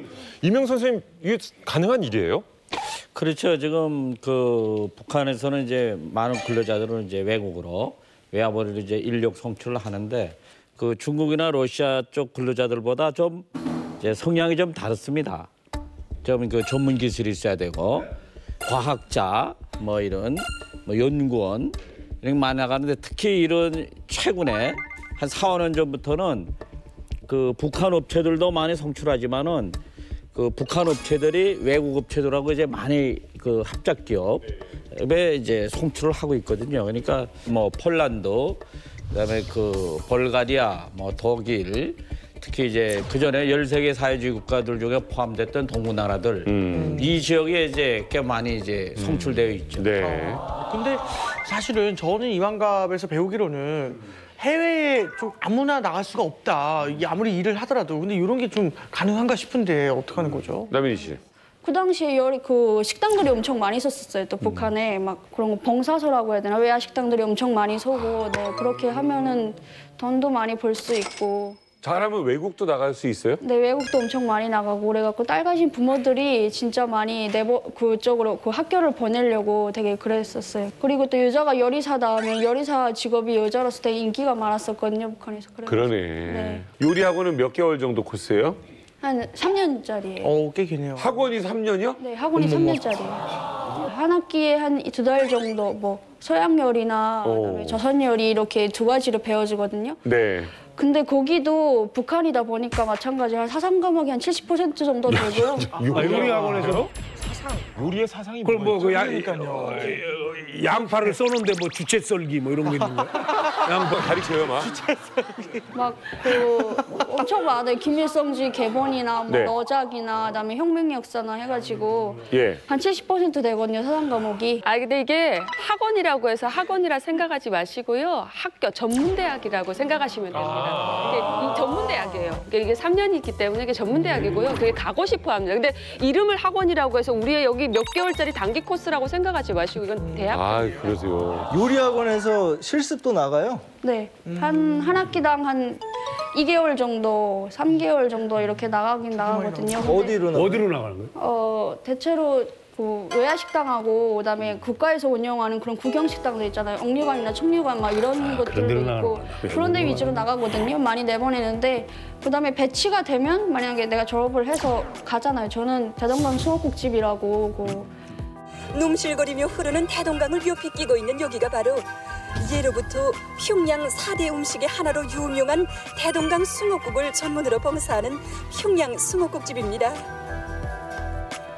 주 요리사가 이렇게 요리를 할 때 그릇을 세팅해 놓는다거나 그런 것만 시키고 청소만 시키고 하다가 좀 지나면 밥, 돌솥 비빔밥 만드는 법, 육개장 만드는 법, 뭐 꺼리곰탕 뭐 이런 거 좀 시키고 그렇게 해서 점점. 그러네요. 네. 요리를 그럼 정말 잘하셔가지고 스카웃이 돼서 그럼 유럽으로 나가신 거예요? 요리를 잘해서라기보다는 네, 유럽은 많이 나가고 싶었거든요. 외국어도 많이 배우고 싶고 영어도 많이 배우고 싶고 그래서 평양 안경상점이라고 모란봉구역에 있는데 거기서 그런 사람들을 모집한다고 유럽 나가는 사람들을 모집한다고 그래가지고 갔는데 네 가서 거기서 사장하고 면접을 보고 네, 합격이 된 것 같아요.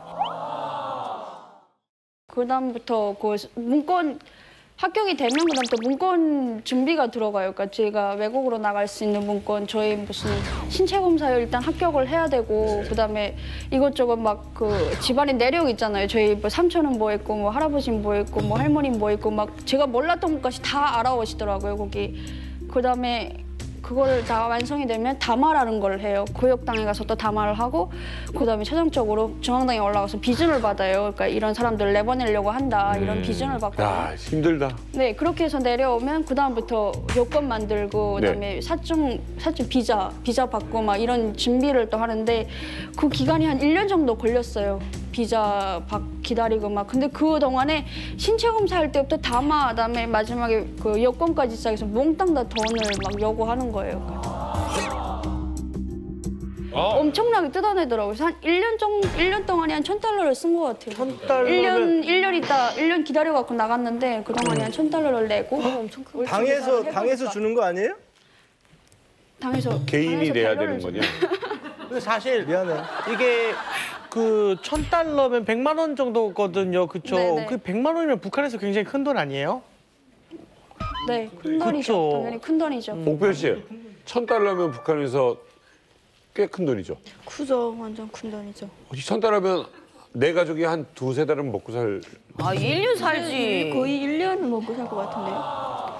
그걸 알아요. 외국 가면은 돈을 많이 번다는 걸 알거든요. 근데 중국이나 뭐 동남아 쪽은 많이들 가니까 얼마 정도 번다는 걸 대체로 사람들이 알거든요. 근데 유럽은 저희 같은 경우도 저 처음에 갔을 때 지배인이 한 달에 400, 500 정도는 탈 수 있다고 그랬어요. 유로로.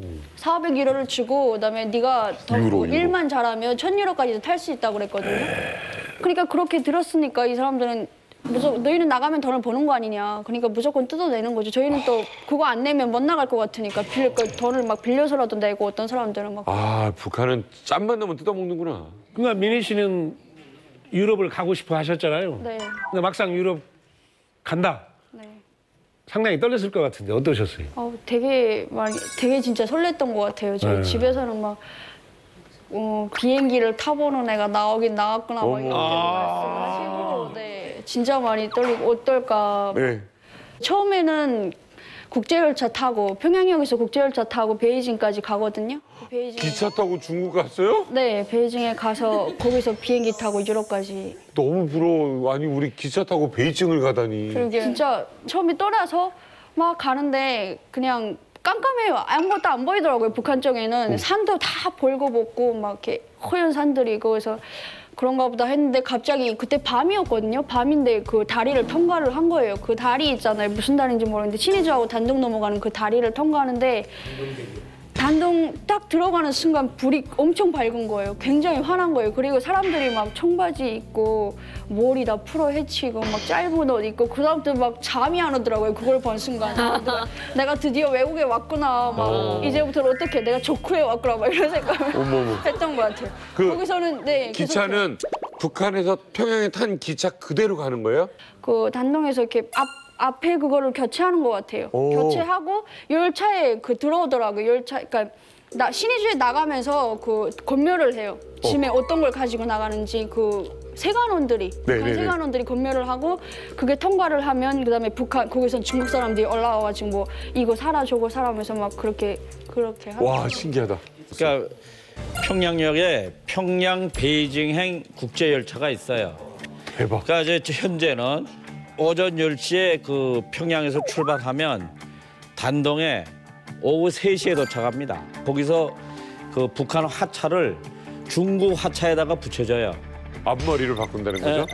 앞머리는 바꾸죠. 왜냐하면 그 중국 하차가 열차가 그걸 달고 베이징까지 들어가는 거예요. 그럼 베이징에서 이게 유럽으로 비행기 타고 간 거잖아요, 그렇죠? 네. 와. 베이징 공항에서 타고 이렇게 가는데요.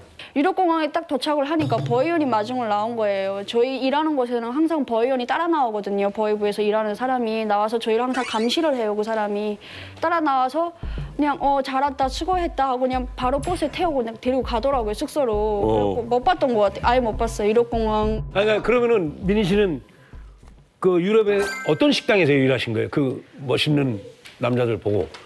저는 식당에서 일을 한다고 했는데 네. 나가니까 식당이 망했던 거예요. 그러니까. 이런. 네, 북한에서 하는 식당이니까 손님도 잘 안 오고. 그래요? 네. 근데 왜 8명을 왜 데리고? $1,000나 주고 간 건데. 그러니까 중국인 사장이 현지인이랑 같이 이렇게 계약을 해서 하는 그런 공장이었는데, 근데 사장은 다시 식당을 세우겠다 이런 생각은 늘 갖고 있었고, 그러니까 식당이 설 때까지만 여기서 일을 의류 공장에서 의류 일을 해라 해가지고 문건을 바꿔서 우리 공장에서 일을. 그래서 난데없이 의류, 옷 만드는 공장에서 일을 하게 된 거예요. 네. 이게 웬일이에요? 얼마나 실망했을까 순간에는. 진짜 많이 힘들었던 것 같아요. 육체적으로도 그렇고 하루 종일 앉아 있는다는 게 정말 힘들더라고요. 막. 미싱 앞에서 일하는 게 제일 힘든 것 중에 하나예요. 공장 사진이에요, 저기가? 식당 사진은 아니죠? 네, 공장. 그러게 세상에 식당은 어떻게 저럴 식당이 아니죠? 공장이죠. 저희가 유럽이에요? 네, 바지나 막 원피스 같은 걸 만들어요. 근데 제품 원피스를 많이 만들어요. 여기서 명품을 만드셨네요. 그래가지고 일을 했어요, 그걸. 그때 명품인 줄 몰랐어요. 그냥 보면서. 근데 그게 진짜 그거예요? 그러니까 조가 같이 그 브랜드. 야, 이게 웬일이냐. 그게 북한 바지랑 어떻게 다르던가요? 만져봤을 때 느낌이 딱 다르지 않았어요? 네, 엄청 가볍고 편안하고 그다음에 바람도 되게 잘 통할 것 같더라고요. 저희 북한에 있는 바지는 보통 막 구두 여기까지 덮어야 돼요. 그렇지. 덮고 막 툭 떨어지고 되게 무겁고 바지 하나당 보통 한 1kg 정도 나가는데 그 바지 진짜 가볍고 편안하고 그래갖고. 네. 이거 진짜 알만한 사람들은 안다는 그 브랜드. 저도 나중에 나를 위한 선물로 좀 하나 해줘야지 할 정도로 고가기도 하고 한데 북한 사람들의 손길이 담겨 있는 거네요, 그러면. 그렇네. 근로자들이 없으니까. 예. 근데 만들면서 힘들진 않으셨어요? 그래도 요리하러 갔다가 또 의류 공장에서 일하셨으니까. 네, 진짜 많이 힘들었어요. 저희 보통 아침 6시에 기상을 하거든요. 숙소에 6시가 되면 종이 막 울려요. 막 굉장히 막 그 귀를 올리는 그런 종이 울려요. 그럼 깨나서 밥 대충 먹고 그다음에 준비해서 6시 40분 정도에 숙소 앞에 나가면 버스가 와서 대기하고 있거든요. 그럼 저희 태우고 공장으로 가요. 가서 한 7시부터 일을 시작해갖고 저녁 6시 반에 끝나거든요. 근데 계속 앉아 있어야 되고 만약에 다른 사람들은 거기 현지인들 같은 경우는 시간당 돈을 받잖아요. 그 사람들은 여기 한국처럼 시급이 나오는데 저희는 그 일한 만큼에 따라서 돈이 나오거든요. 그러니까 내가 이만큼 박은 거에 따라서 돈이 나오니까 사람들이 쉬는 시간에도 안 쉬고 엄청 많이 일을 하려고 하다 보니까 막 전기 재봉이니까 하루 종일 이렇게 이거 누르면 전기가 이쪽으로 이렇게 그러니까 다 붓고 그다음에 홀이 엄청 아프고 막 변비 오고 하루 종일 앉아 있고 하니까. 이게 전기가 많이 도니까 그럴 수도 있네요. 진짜 드르륵 드르륵 하는 게. 전자파 같은 게 이렇게 오는 것처럼. 아니 정말 그렇게 힘들게 일을 했는데 노동의 대가 그 월급은 제대로 받았어요? 한 달에 제일 많이 받았던 게 제가 직접 받았던 중에서 제일 많이 받았던 게 150유로였어요, 한 달에. 얼마예요, 그게? 150유로면 한국 돈이면? 한국 돈으로 한 20만 원 정도. 아이고야, 세상에 어떻게 여기 올라오면 여권 쓰기 $1,000인데. 네. 그러니까 그 150유로를 받았는데 그냥 그 중에서 일을 제일 많이 해서 기능工같은 경우는 그런 언니들은 막 일 많이 하면 기껏 많이 받으면 한 220, 30? 그 정도 되거든요. 그러면 저는 좋으니까 $1,000인데 다른 언니들은 돈을 더 많이 쓰는 사람들도 엄청 많거든요. 그러니까 그 돈을 쓴 걸 또 뽑아야 되잖아요. 번전을 뽑아야 되니까 그 생활비에서 엄청 아끼고 먹는 거 아끼고 쓰는 거 아끼고 막 그렇게 아끼는 거죠. 아니 북한도 아니고 유럽에서 20만 원 갖고 어떻게 중간에 뛴 거지 누군가가. 그죠? 중국 회사에서. 또 뛰겠지. 중간에 뛴 거지. 북한에다 또 보내잖아요. 북한 당국에다 다 알고 있거든요. 원래 북한 사람들은 나가면 다 뗀다는 걸 알고 있어요. 근데도 북한에서 버는 돈보다는 엄청 많으니까 나가는 거거든요. 숙소에 도착을 해서 밥 먹고 그다음에 그냥 갑갑한 거예요. 그래서 혼자서 밖에도 아니고 숙소 딱 바로 밑에서 한 10분 됐나? 서 있었어요. 혼자서 그냥 산책 좀 하고 싶어서 혼자 있고 싶어서. 근데 한 10분 정도 되니까 그 막 사람들이 달려 나오는데 8명, 9명이 나와서 저를 막 체포해 가듯이 들고 올라가는 거예요. 그러더니 방에다 막 그 어느 한 방에 가갖고는 막 뭘 했냐, 서서 뭐 했냐, 뭐 하려고 했냐 막 계속 따지고. 바람 쐴 건데. 그쵸. 그러니까 나는 그냥 바람 쐬려고 했다. 근데 단지 그 사람들은 딱 그냥 나쁜 짓, 나 이러이러한 짓을 하려고 했어 이런 말을 들으려는 것처럼 막 계속 따지고 그래서 결국에는 막 잘못했다고 빌고 안 그러고 있다고 다시 안 그러겠다고 그렇게 하고 벗어났거든요. 근데 그게 또 하나가 그게 다 자료가 돼가지고 저한테 문건이 그러니까 저한테 이렇게 따라붙더라고요, 그 자료가. 혼자 서 있었다고? 네, 그러니까 뭐 사상이 뭐 불투명하고 되게 자유주의적인 막 여러 요소가 보이는데 기미가 아니, 보인다. 감옥에 있는 거네 완전. 저한테 붙으면 제가 이제 앞으로 북한에 들어가잖아요. 그럼 그 북한에 들어가면 그게 다 계속 저를 따라다니는 거예요, 한평생. 그래서 제가 혼자 다니다가 이렇게 혼났으니까 그래 그럼 다 같이 가보자 해가지고 4명에서 그때 일요일이었어요. 주말이어가지고 네. 바닷가 저기 놀러 나갔었거든요. 근데 거기는 또 유럽이 되게 주말이면 엄청 막 축제처럼 되게 분위기가 진짜 좋아요. 그 야경도 그렇고 막 사람들이 막 굉장히 즐기고 그래가지고 그거 보다가 되게 생각이 내가 이 기회가 아니면 언제 이걸 보겠니? 마음껏 담아서 가서 가져가는데 실컷 자랑을 해야지. 막 나 이런 것도 봤다고 막 한참 보다 보니까 시간이 엄청 지난 거예요. 그렇지. 그걸 모르고 숙소에 왔는데 통금 시간이 10시였어요. 네. 근데 11시까지 저희가 도착을 한 거예요. 근데 그다음에 그 4명을 세워놓고 저희가 4명이 같이 나갔는데 4명을 세워놓고 나머지 사람들이 막 한 사람씩 비판을 해가는데 막 저보고 뭐 갈대처럼 살지 말고 참대처럼 살라고 막 계속 갈대랑 참새는 그거이 어떤 무슨 말입니까? 참대. 그거이 무슨 말입니까? 참대. 북한이 참대, 뭐 배곡, 뭐 소나무 이런 거 되게 좋아하잖아요. 그러니까 네. 변치 않는다는 뜻에서 그런 거 되게 좋아하잖아요. 근데 갈대는 막 흔들흔들 하잖아요. 그러니까 이렇게 흔들거리지 말고 꼿꼿하게 살라 막 이런 뜻이겠죠. 참대처럼. 그러니까 막 그래갖고. 근데 저는 더한 거예요. 전에 또 혼자서 행동하다가 막 굉장히 욕먹었으니까 완전 위험 요소에 딱 들어간 거예요. 저는 그래갖고 막 굉장히 욕먹고 외국인하고 눈만 마주쳐도 막 뭐라 그러고 일주일에 한 번씩 그 생활청원을 계속 하거든요. 거기선 금요일마다 수요일마다 하는데 빨간 책 들고 가면 중국 애들이 자꾸 어디 가냐 물어봐요. 빨간 책 들고 어디 가냐고. 저는 빨간 책 들고 가요. 여기 이거 배지 달고 가서는 막 생활청원 하는데 비판은 저한테 나오는 거예요. 외국인들하고 막 어쩌고 저쩌고 막 그랬다고. 미치겠다. 생활이 모범적이지 못하고. 세상에. 그러다가 한 번은 그 베트남 사람들이 한류를 되게 좋아하시더라고요. 네, 좋아해요. 그래서 막 이민호 씨 것도 켜놓고 그때 한창 그 상속자들이 그 사람들 너무 좋아해갖고 보는 걸 지나가다 봤어요, 제가. 근데 또 그걸 보고 제가 그냥 지나칠 수가 없더라고요. 사람 마음이 그렇지 않아요. 불온하네. 불온해요. 네, 그래서 야, 이 사람 이거 남조선 사람이야. 제가 그랬거든요. 우리 북조선인데 걔 남조선이야. 우리 같은 민족이야. 막 안 돼요. 그래서 한참 보다가 막 그다음에 좀 빌렸어요. 나 좀 보면 안 되냐. 그래갖고 빌려가지고 핸드폰을 보기 처음에는 그냥 한국 연예인들 좀 보느라고 제가 검색해서 보다가 어쩌다가 김자 누르고 제2자를 누구를 꽃보다 남자에서 나오는 김준 씨 있잖아요. 네, 김준. 네. 그분 보려고 제2자 들었는데 김정은이 뜬 거예요. 밑에 김정은이 딱 떴더라고요. 완성. 이 김정은이 내가 아는 김정은이니까 우리 그 지도자일까 하고 눌렀거든요. 근데 그다음에 보니까 거기 막 그 동영상들이 막 김정은 색칠하고 막 이렇게 분장하고 막 흉보고 세계적인 사람 모든 외국 사람들이 다 너무 충격적이었어요, 진짜로. 네. 그리고 그다음에 생각이 내가 왜 이렇게 사는지 알겠구나. 내가 왜 이렇게 자꾸만 하지 말라는 걸 들으면서 이렇게 막 비판을 받고 왜 이렇게 사람이 힘들게 사는지 내가 이제 알겠구나. 이 사람이 나의 이런 위대한 지도자라고 배웠던 사람이 세계적으로 이 정도밖에 안 되는 사람이었구나. 그다음에 그래서 이 사람이 이렇게 힘들게 우리를 자꾸만 가둬놓으려고 하는구나. 네. 그다음에 모든 게 다 풀리더라고요, 의문이. 예. 그래갖고 안 되겠다. 나는 이제 앞으로 내가 북한에 가도 제가 지금 20대인데 50년 남아 살아야 되는데 내가 계속 이렇게 알고는 살기가 힘들겠다 생각이 들었거든요. 몰랐으면 그렇게 살았을지 몰라도. 그렇죠. 그래서 한국으로 가야겠다고 결심을 했죠. 마음을 먹었다. 이게 이제는 편히 웃고 말씀하시면 사실 감시가 너무 심했던 거잖아요. 네. 도대체 저는 이제 무슨 방법으로 이제 탈출을 하신 건가? 이게 좀 궁금합니다. 그거를 저 혼자서 계속 생각을 나름대로 굴렸어요. 이걸 어떻게 막 의심을 안 받고 빠져나갈까 막 계속 저 혼자 생각을 굴리다가 일이 좀 되려고 했다고 해야 되나. 운이 좋게도 그때 당시 그 유럽 그쪽 동맹에서의 공장에 검열이 들어온 거예요. 그러니까 여기서 북한 사람들 일한다는데 너네 불법 체류, 검열. 인권 쪽으로 이렇게 한다는데 그러니까 이제 검열이 들어온다 하니까 법원이 저희한테 요건을 다 나눠준 거예요. 개별적으로.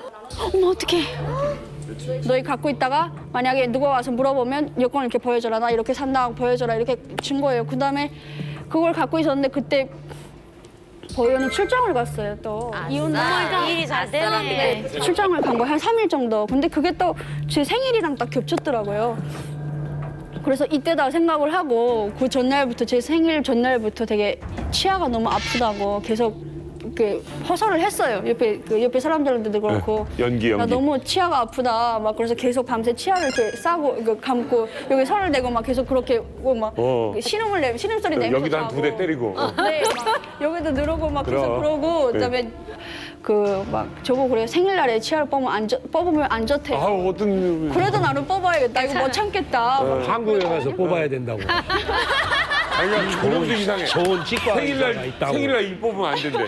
네, 그래도 한번 보기라도 해야겠다. 제가 말을 했어요. 그래갖고 그래 그럼 갔다 와라 해갖고 네. 통역과 같이 붙여준 거예요. 통역이 저희가 병원에 데려다니고 그렇지. 그런 사람이 있거든요. 그래서 병원에 가서 화장실 좀 간다 해가지고 그 화장실에 간다고 하고 그다음에 바로 병원 밖으로 나와서 제가 그때 돈을 갖고 있었어요. 그 벌었던 돈을 그거 갖고 그냥 택시를 탔어요. 네. 택시를 타고 바로 그냥 대사관으로 가서 네, 들어가서 그냥 한국 대사 여권을 보여주고 네. 대사관은 가까이 있었어요? 네. 그래서 대사관 들어갔어요. 네. 막 중국에서 보면 막 경비들이 맞고 그러는데 거기 그런 건 없어요? 아, 거기는 전혀 안 그렇더라고요. 제가 만약 중국에서였다면 제가 잡혔겠죠. 그러니까. 당연히. 나오자마자 잡혔겠죠. 네. 근데 유럽은 그런 게 아예 없어요. 제가 너무 신기했던 게 네. 항상 나갈 때마다 교육을 받은 게 그거거든요. 왜 그 북한에서도 막 이것저것 말이 그 교양을 하면서 말이 보여주기도 하고 막 그런 게 너희는 나가면 이렇게 사진 자료도 다 있어요. 이 사람 북한 사람인데 이 주변에 지금 감시를 하고 있다. 너희들 나가면 이렇게 감시를 당할 와. 것이다. 외국인들한테. 근데 신기한 게 제가 이렇게 다려도 그 누구도 저한테 관심을 안 줘요. 외국 사람들은. 오히려 북한 사람들이 저를 막 살피면 살폈지 그냥 외국 사람들은 아시아 사람 하나 지나가는 것보다 이렇게 생각을 하거든요. 그러니까 제가 나와서 그냥 대사관 들어갔어. 누구도 없더라고요. 그냥 바로 들어갔어요. 그래. 들어가고 그다음에 생각이 했던 게 유럽에서는 노스코리아가 이게 북한이 보호 대상으로 들어간대요. 국제 인권 그 보호 대상으로 들어가서 제가 그냥 누구한테 잡혀간다 할 때 경찰 잡고 헬프미 나 노스코리언이다 하면은 그냥 바로 보호해 준대요. 그걸 알고 있었으니까 그렇게 해서 들어가서 그다음에 한국 친구를 만나 여권을 보여주고 나 이렇게 북한에서 일하던 북한 공장에서 일하다가 이렇게 왔다 하니까 그분이 뭐 이것저것 좀 알아보시더니 바로 제가 그냥 거기서 자발적으로 왔다고 네. 저는 다 쓰고 네. 그다음에 좀 밥 먹고 기다렸다가 예. 저녁에 비행기 타고 바로 아니 민희 씨. 일이 풀리려니까 그렇게 뭔가를 조사도 좀 하고 진짜 예를 들어서 우리나라 뭐 국정원 직원도 만나고 좀 비행기표는 누가 사줬어요? 낼래니까 이게. 비행기표는 대사관에서 사줘요? 잠깐만 대사관 들어간 게 몇 시예요? 10시 아침 10시에 오전 10시에 들어가서 오전 10시에 들어갔어요. 뭐 쓰고 밥 먹고 몇 시 비행기 탔어요? 저녁 7시 비행기를 탔어요. 이야 대박. 자, 한국 직원의 첫 반응은 어땠어요? 잘 왔다고. 처음에는 되게 당황해. 그러니까 그치. 네, 근데 거기에는 국정원불이 없으신 것도 거기에는 그러니까 북한 사람들이 없으니까 뭐 그렇게 북한 사람들이 오는 경우가 정말 드무니까 진짜 국정원분도 안 계시고 그러니까 대사관에서 빨리 보내신 것 같아요. 자, 그래서 지금 북한 여권을 가지고 왔잖아요. 네. 그럼 한국 가려면 대한민국 여권이 있어야 되잖아요. 네, 그래서 사진도 찍고 거기서 여권 준 걸로 그냥 여권을 만들어줬어요, 임시여권. 네. 그래서 그걸로 공항을 혼자 가진 않았죠. 아니에요. 그분들이 되게 친절하시게도 다 해갖고 마지막에 그 그 공항 라운지 있잖아요. 네. 거기에서 대기하다가 왔거든요. 그 안에까지. 네, 라운지. 이게 그러니까 외교관들이기 때문에 네. 사실 그분들 얼마나 긴장했겠어요. 근데 미니 씨가 초고속으로 올 수밖에 없었던 게 자신을 증명할 수 있는 여건이 있었잖아요. 예, 근데 이게 없게 되면 그거 정말 북한 사람인지 뭔지 그 국정원에서 또 와가지고 맞네. 또 조사를 해야 돼요. 근데 조사할 필요가 없잖아요. 여건이 조선민주주의 인민공화국 여건이 딱 그렇지. 있어요. 왜냐면 조선족 동포인지 네. 어디인지 뭐 모르니까. 하윤 씨 놀랬어 지금. 좀 뭔가 억울해하는 표정이에요. 지금 뭔가 몇 시에 노크하고 7시 비행기 탔으면 공항에 4시 반에 갔거든요. 대박이 라운지에 있다가 점심 먹고. 진짜 초고속으로 와서 사실 놀랍기도 하고 부럽기도 하고 제 주변에 저 러시아에서 일하다가 온 사람이 있어요. 네. 근데 그분도 한 그 난민 수용소에서 한 6개월을 기다렸더라고요. 그럼. 해외 노동자로 갔음에도 불구하고. 그럼요. 아 근데 너무 빨리 와가지고. 내가 부산 가는 것보다 더 빨리 가신 거야. 그래가지고 인천공항 내렸어요. 네. 기분 좋았겠는데. 내렸는데 되게 그런 게 아주 뭐라고 그러지? 어머니 나이 정도 되시는 50대, 60대 되시는 분들이 어디 여행 갔다가 막 오시더라고요. 어머님들. 그렇죠. 해외여행 다녀오시고 어머님들. 그거 막 보였어요. 그래서 역시 한국은 한국이구나. 내가 여기 있었더라면 만약에 나도 엄마랑 저렇게 갔다 올 수 있지 않을까. 어떡해. 거기서 딱 엄마 생각이 나는데 차 타고 가는 내내 엄마 생각이 그다음부터 계속 나는 거예요. 근데 외국에서는 또 오히려 집 생각이 오히려 안 나는 게 그래. 다 외국 사람들이고 저렇게 생긴 것도 다 틀리고 하니까 근데 여기 오니까 좀 많이 났던 것 같아요, 생각이.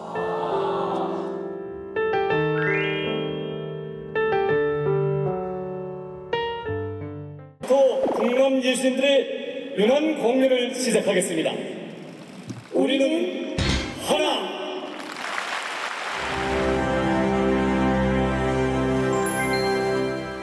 참 제목 잘 지었어요. 봄이 온다.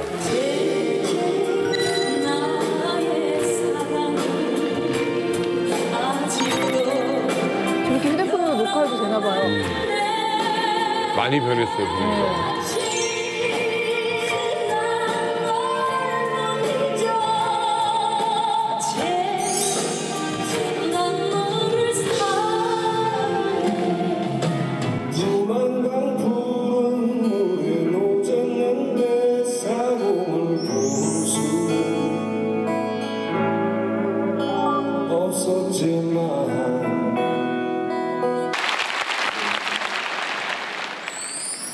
내내 누르고 있었는데 야 이거 한번 터지면 이게 잘 안 멈추더라고요. 아이고.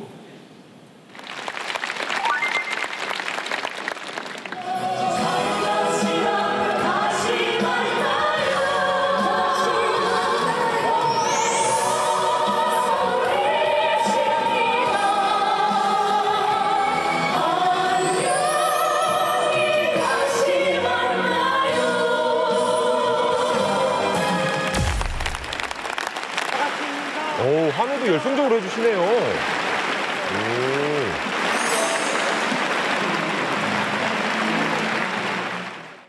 한국을 대표하는 가창력 여왕들이 평양에 떴습니다.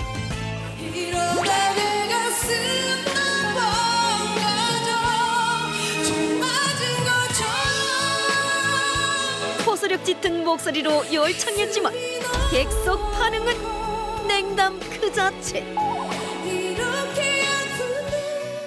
이번엔 과즙이 팡팡 터지는 한국 대표 걸그룹 레드벨벳이 나섰는데요. 레드벨벳의 현란한 춤사위에도 객석은 그저 무덤덤. 반응 없는 그대들이요, 제발 반응 좀 해주시라요. 레드벨벳의 뭐 빨간 맛이나 우리 백지영 씨의 그 총 맞은 것처럼 부를 때는 관객들이 약간 경직된. 얼어가지고. 사실 이게 어떻게 이걸 받아들여야 될지를 아직 모르는 거죠. 네. 근데 저는 백지영 씨 총 맞은 것처럼 그 노래인데 무덤덤 표정으로 그 북한 주민들 봤잖아요.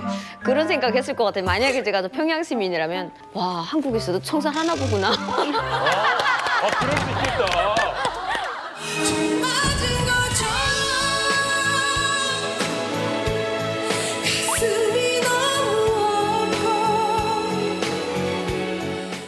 하나 아쉬운 건 레드벨벳이 그 무대 의상이 좀 아쉬워요. 약간 통제받은 듯한 정장을 입고 나가니까 그 그래도 짧아. 그래도 짧아서. 그래도 짧던데? 저는 그 노동신문에서 레드벨벳을 그게 영어잖아요. 레드가 벨벳인데 이걸 어떻게 이제 해석을 할지가 저는 되게 궁금해요. 붉은 뭐라고 할지도 모르겠고. 붉은 비료도천. 붉은 비료도. 빨간 비료도.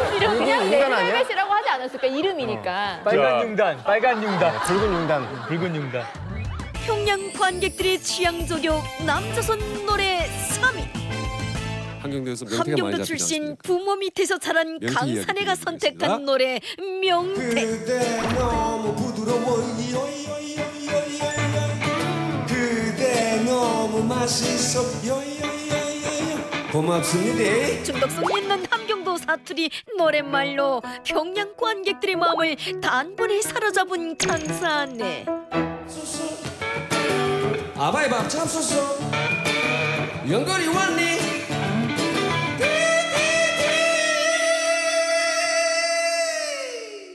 명태. 북조선 사람들 노래 취향물은 명태가 우뚝입니다. 평양 사람들은 저 함경도 사투리를 솔라라 그러거든요. 솔라솔라 한다고. 쫀에서 왔다고. 쫀놈이라고 막 그러는데 그게 노래. 평양 사람들은 다 자기네 평양말이 우아하다고 생각을 하는데 남한 사람이 그것도 쫀놈들이 하는 명태 먹었어, 잡섰어. 되게 거기서 웃음이 팍 터졌을 것 같아요. 왜냐면 들렸어요 그 말이. 지방 사람들이 평양에 가게 되면요. 평양 사람들이 모여들어가지고 말 좀 해보라, 말 좀 해보라 막 그런다는 거예요. 어째 그러니? 니 왜 그러냐? 하게 되면 어머나 재밌다. 야, 말 좀 또 해보라 막 이러거든요. 저는 이거 아마 웃겨 재밌었을 것 같아요. 북한에서 이 명태를 어떻게 받아들였나. 예. 아바이 밥 잡숴서 아바이 밥 잡숴서 연거리 왔니? 강산은 오지 안 왔니? FM으로 한번 들어보겠습니다. 명태를 어떻게 들었는지 정식으로 정식 용어. 자, 현주 씨. 아바이 밥 잘 썼어? 연골이 어디 갔니? 강산이는 아이 왔니? 아, 요 맛이구나. 아, 요 맛이네요. 다음 2위. 어머나 등장부터 쏟아지는 박수갈채. 그 주인공은 바로 김종일이 사랑한 가수 최진희. 최진희의 사랑의 미로는 김종일의 생존 애창곡으로 북한에서 개사까지 해서 내보낼 정도로 유명한 노래인데요. 끝도 시작도 없이 아득한 사랑의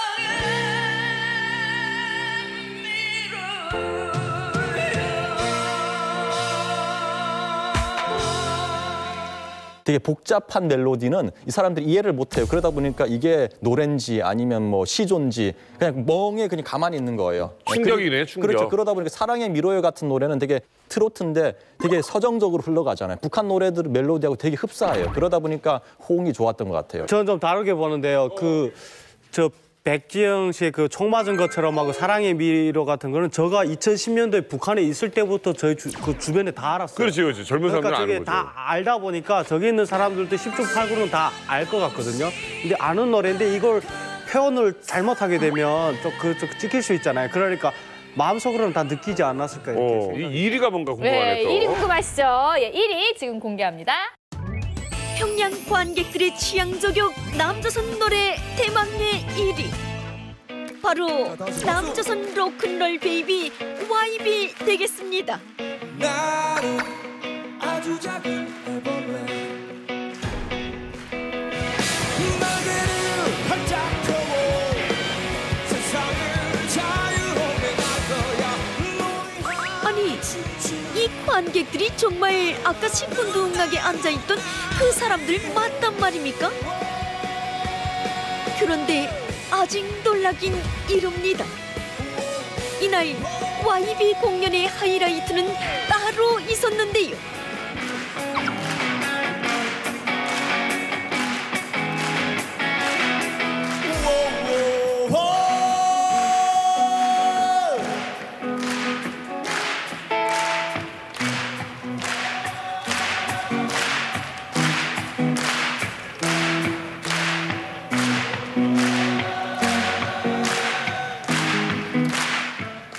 폭발 입 한 번 뻥긋하지 않던 관객들이 노래를 따라 부르기 시작한 곳인데요. 평양 한복판에서 남조선 가수의 노래를 따라 부르는 저 관객들의 모습 정말 놀랍지 않습니까? 이상 이만갑의 고음여성 유현주였습니다. 야, 저 화면 보니까 진짜 YB가 북한에서도 인기가 많네요.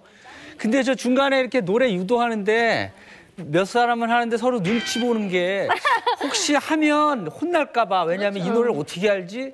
그러니까 이번에 제가 봤을 때 파격적인 행보를 김정은이가 이 관객들을 통해서도 보여주는 겁니다. 얼마나 지금. 무서웠을까? 막 같이 소리 지르고 호응하고. 얼마나 무서웠을까? 시키니까 하는 겁니다, 이거는. 그 사실 보면은 따라하는 사람들의 입을 자세히 보면은 나이 든 사람보다는 저희 또래 30대 이 친구들이 하거든요. 그만큼 윤도현 밴드를 잘 알고 있다는 근데 거예요. 진짜 공연을 영상으로만 봐도 저희도 신나잖아요. 근데 저렇게 한번 들었다 놨다 하면 실은 북한 주민들도 이제 YB 밴드의 매력이 흠뻑 빠질 것 같은데. 아, 확실히 이거 사랑했나 봐 이것처럼 저것도 아마 유행할 것 같아요. 그리고 더 기쁜 소식이 제 친구들이 저 나는 나비 노래를 몰래 숨어서 안 불러도 될 것 같아요. 그냥 다 같이 이렇게 공공장소에 불러도 될 것 같아요. 저는 근데 궁금한 게 저게 일반 주민들이 볼 수 없잖아요, 저 공연은. 네. 그런데 저 안에서 무슨 노래가 했는지는 소문이 나나요? 소문은 나겠다. 그렇죠. 입소문은 아무래도 거기 왔던 사람들 같은 경우는 입소문을 내죠. 아, 남한에서 윤도현 밴드가 올라왔는데 나비라는 노래를 불렀는데 정말 좋더라. 그러면 또 그거 찾아 들을 수 그렇죠. 있고. 그 사람들이 이제 그러면은 이제 뭐 중국을 통해서 남한 노래들이 많이 들어가니까. 그런 게 엄청 저게 아무리 통제가 심해도 저거 다 나갈 건 다 나가요. 그러니까 북한도 우리가 꽉 닫힌 나라고 그리고 뭐 모르는 나라라고 하는데 사실은 북한도 세대 차이가 있고 많이 지금 바뀌고 있는 그런 시점이에요. 네. 예. 여기서 또 한국 노래 말고 네네. 또 굉장히 반응이 좋았던 노래가 있어요. 뭔가요? 바로 서현 씨가 부른 북한 노래죠. 푸른 버드나무.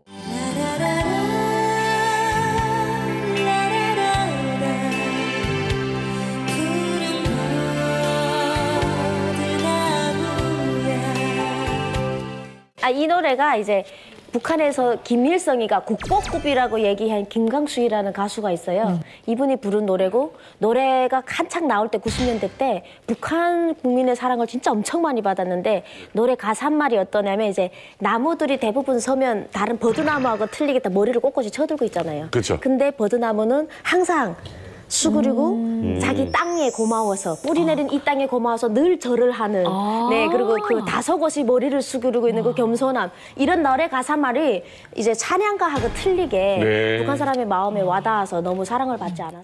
감정이 좀 이상했습니다. 여기 와서야 그 자기 감정을 다 표현할 수 있기 때문에 말하겠는데 야 정말 이렇게 오고 가고 하니까 정말 좋구나. 첫째로 정말 조국이 통일돼서 저도 다시 갈 수 있다면 좋겠다 이런 생각도 하면서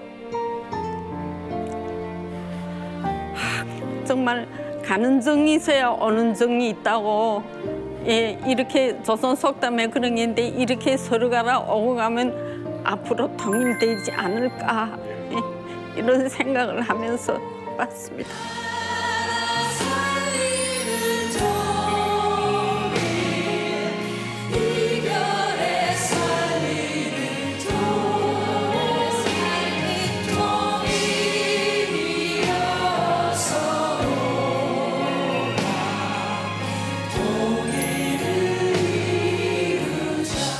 북한 현재 경제 상황이 어떻습니까? 최근에 오셨으니까. 예.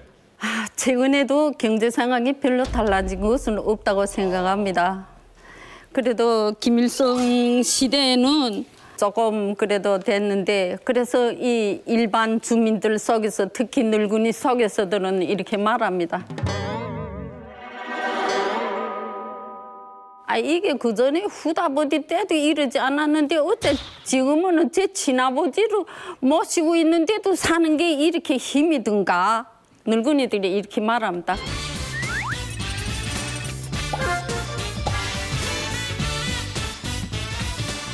그거는 일본 시대보다도 지금이 왜 이렇게 못한가? 예? 배급도 주지 않지, 로임도 주지 않지. 이러니까 살기 힘들다는 소리란 말입니다. 지금도 꽃제비가 있습니다. 나도 하루 지나가는데 눈 위에서 꽃제비가 앉아서 아저씨 나를 돈을 100원만 주세요 하며 손을 내밀고 그 얼음판에 내 다리를 얽혀서 쓰지 못해 그럽니다. 그걸 보는 거 저도 눈물이 나서 지나가지 못해. 내 주머니를 터니까 1,000원이 있었어요. 그래 그 1,000원을 주니까 감사하다. 근데 그 1,000원이 그 꽃제비인데 무슨 도움이 되겠어요. 1,000원 가지고 빵 한 개나 사 먹을 수 있는데 지금 경제가 이런 상황이고 아직도 그런 꽃제비들이 어떻게 산다고 생각합니까? 죽지. 김일성 시대에 솔직히 말해서 북한 인민들 놓고 이 밥에 고깃국에 기아집을 쓰는 게 최고 숙망이라 했는데 이제는 이 밥에 고깃국에 기아집은 고사하고 배급도 주지 못한단 말입니다. 지금은. 그래서 일찍이 레닌은 솔직히 말해서 쌀은 사회주의고 전기는 공산주의다 했는데 지금 북한은 쌀도 없고 전기도 없고 이러니까 사회주의도 아이고 공산주의도 아이고 그러니까 나는 이 남한에 느낀 게 이 남한에는 쌀도 흔하고 그러니까 사회주의도 되겠구나. 다음은 전기는 24시간 꽃방거니까 이게 공산주의도 됐구나. 그러면 장마당 저희가 뉴스 보면 장마당은 잘 돌아간다는데요?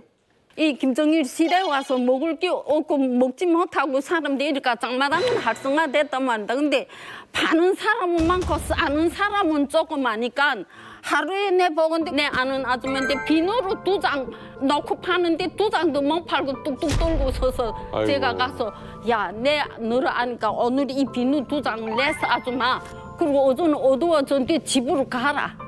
이렇게 했을까? 그러니까 아직도 이 경제 상황이 풀리지 못해서 굶어 죽는 게 많습니다. 우리 같은 경우도 나도 해교원을 졸업하면서도 로임을 못하고 나왔습니다. 다음 지금 내가 북한에서는 남자는 만 60, 여자는 만 55세. 그것도 노동연하 여자는 15년, 남자는 20년 돼야 연한 보조금이란 거 700원을 주거든요.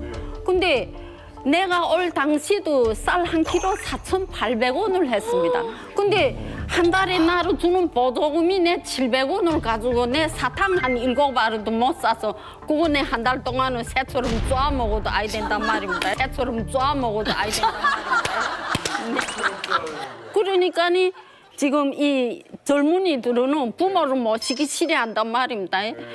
나가서 죽든지 뭐 먹이지 않든지 그래서 약을 먹고 자살하는 거, 투신 자살하는 늙은이들 이런 상황이 많고 노인 계층은 더 힘들겠네요. 예, 노인들은 더 힘들단 그렇죠. 말입니다. 자식들의 눈치를 복지가 보매, 없으니까. 며느리 눈치를 보매 방 안에다 갖다 놓고 먹이지도 않고 예? 그리고 자기네 돼지고기 국이라도 먹으면 냄새 들어간다고 솜을 쪽쪽 막아놓고 거기서 부모들은 우들우들 떨면 이렇게 죽는 것도 있고 또 아들, 딸도 엄마 죽어도 먼 데가 죽어라. 자식 옆에 죽으면 우리가 부담이다. 아유. 그래서 우리 먼 데가 죽느라고 강가에 수원지에 빠져 죽은 건 그 내 눈을 봤거든요. 예? 82살짜리 할머니가. 예? 그다음에 그러니까 이 사람 요즘 머리에 다 악만 찬 것 같아요. 지금 그렇습니다. 말씀하시는 걸 들어보니까 북한의 현대판 고려장 같아요. 굉장히 마음이 아픈데 저뿐만 아니라 이런 얘기를 들으면은 제 주변 사람이나 우리나라 사람들은 어떤 생각하냐면은 아니 핵 만들 돈으로 주민들, 인민들 최소한의 기본적으로 먹거리라도 좀 챙겨주면은 좀 그런 아사자 굶어 죽는 사람 없을 텐데라는 생각을 해요. 북한 주민들은 어떤 생각을 해요? 우리는 조그말 때부터 그런 교육 받았거든요.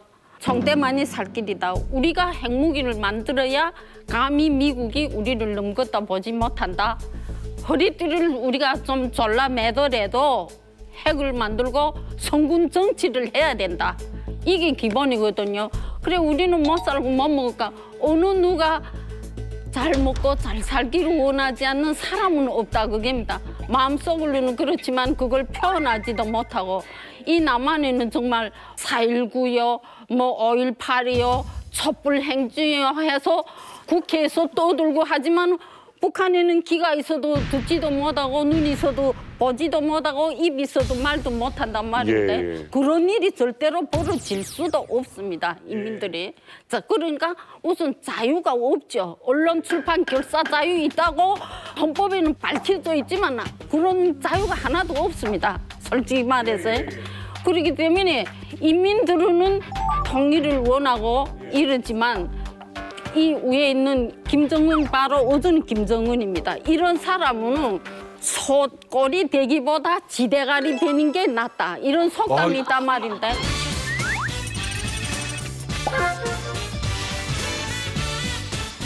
아, 뱃머리 용꼬리가 아니라. 예, 그러니까 내가 나무인데 굽실거리면 소꼴이 되기보다도 지대가리 되게 해가지고 조그만 나라라도 내가 통치라면 너네를 지혜야지. 내 왜 굽졸겠냐. 와. 핵을 만들자. 네. 이런 취지인 것 같습니다.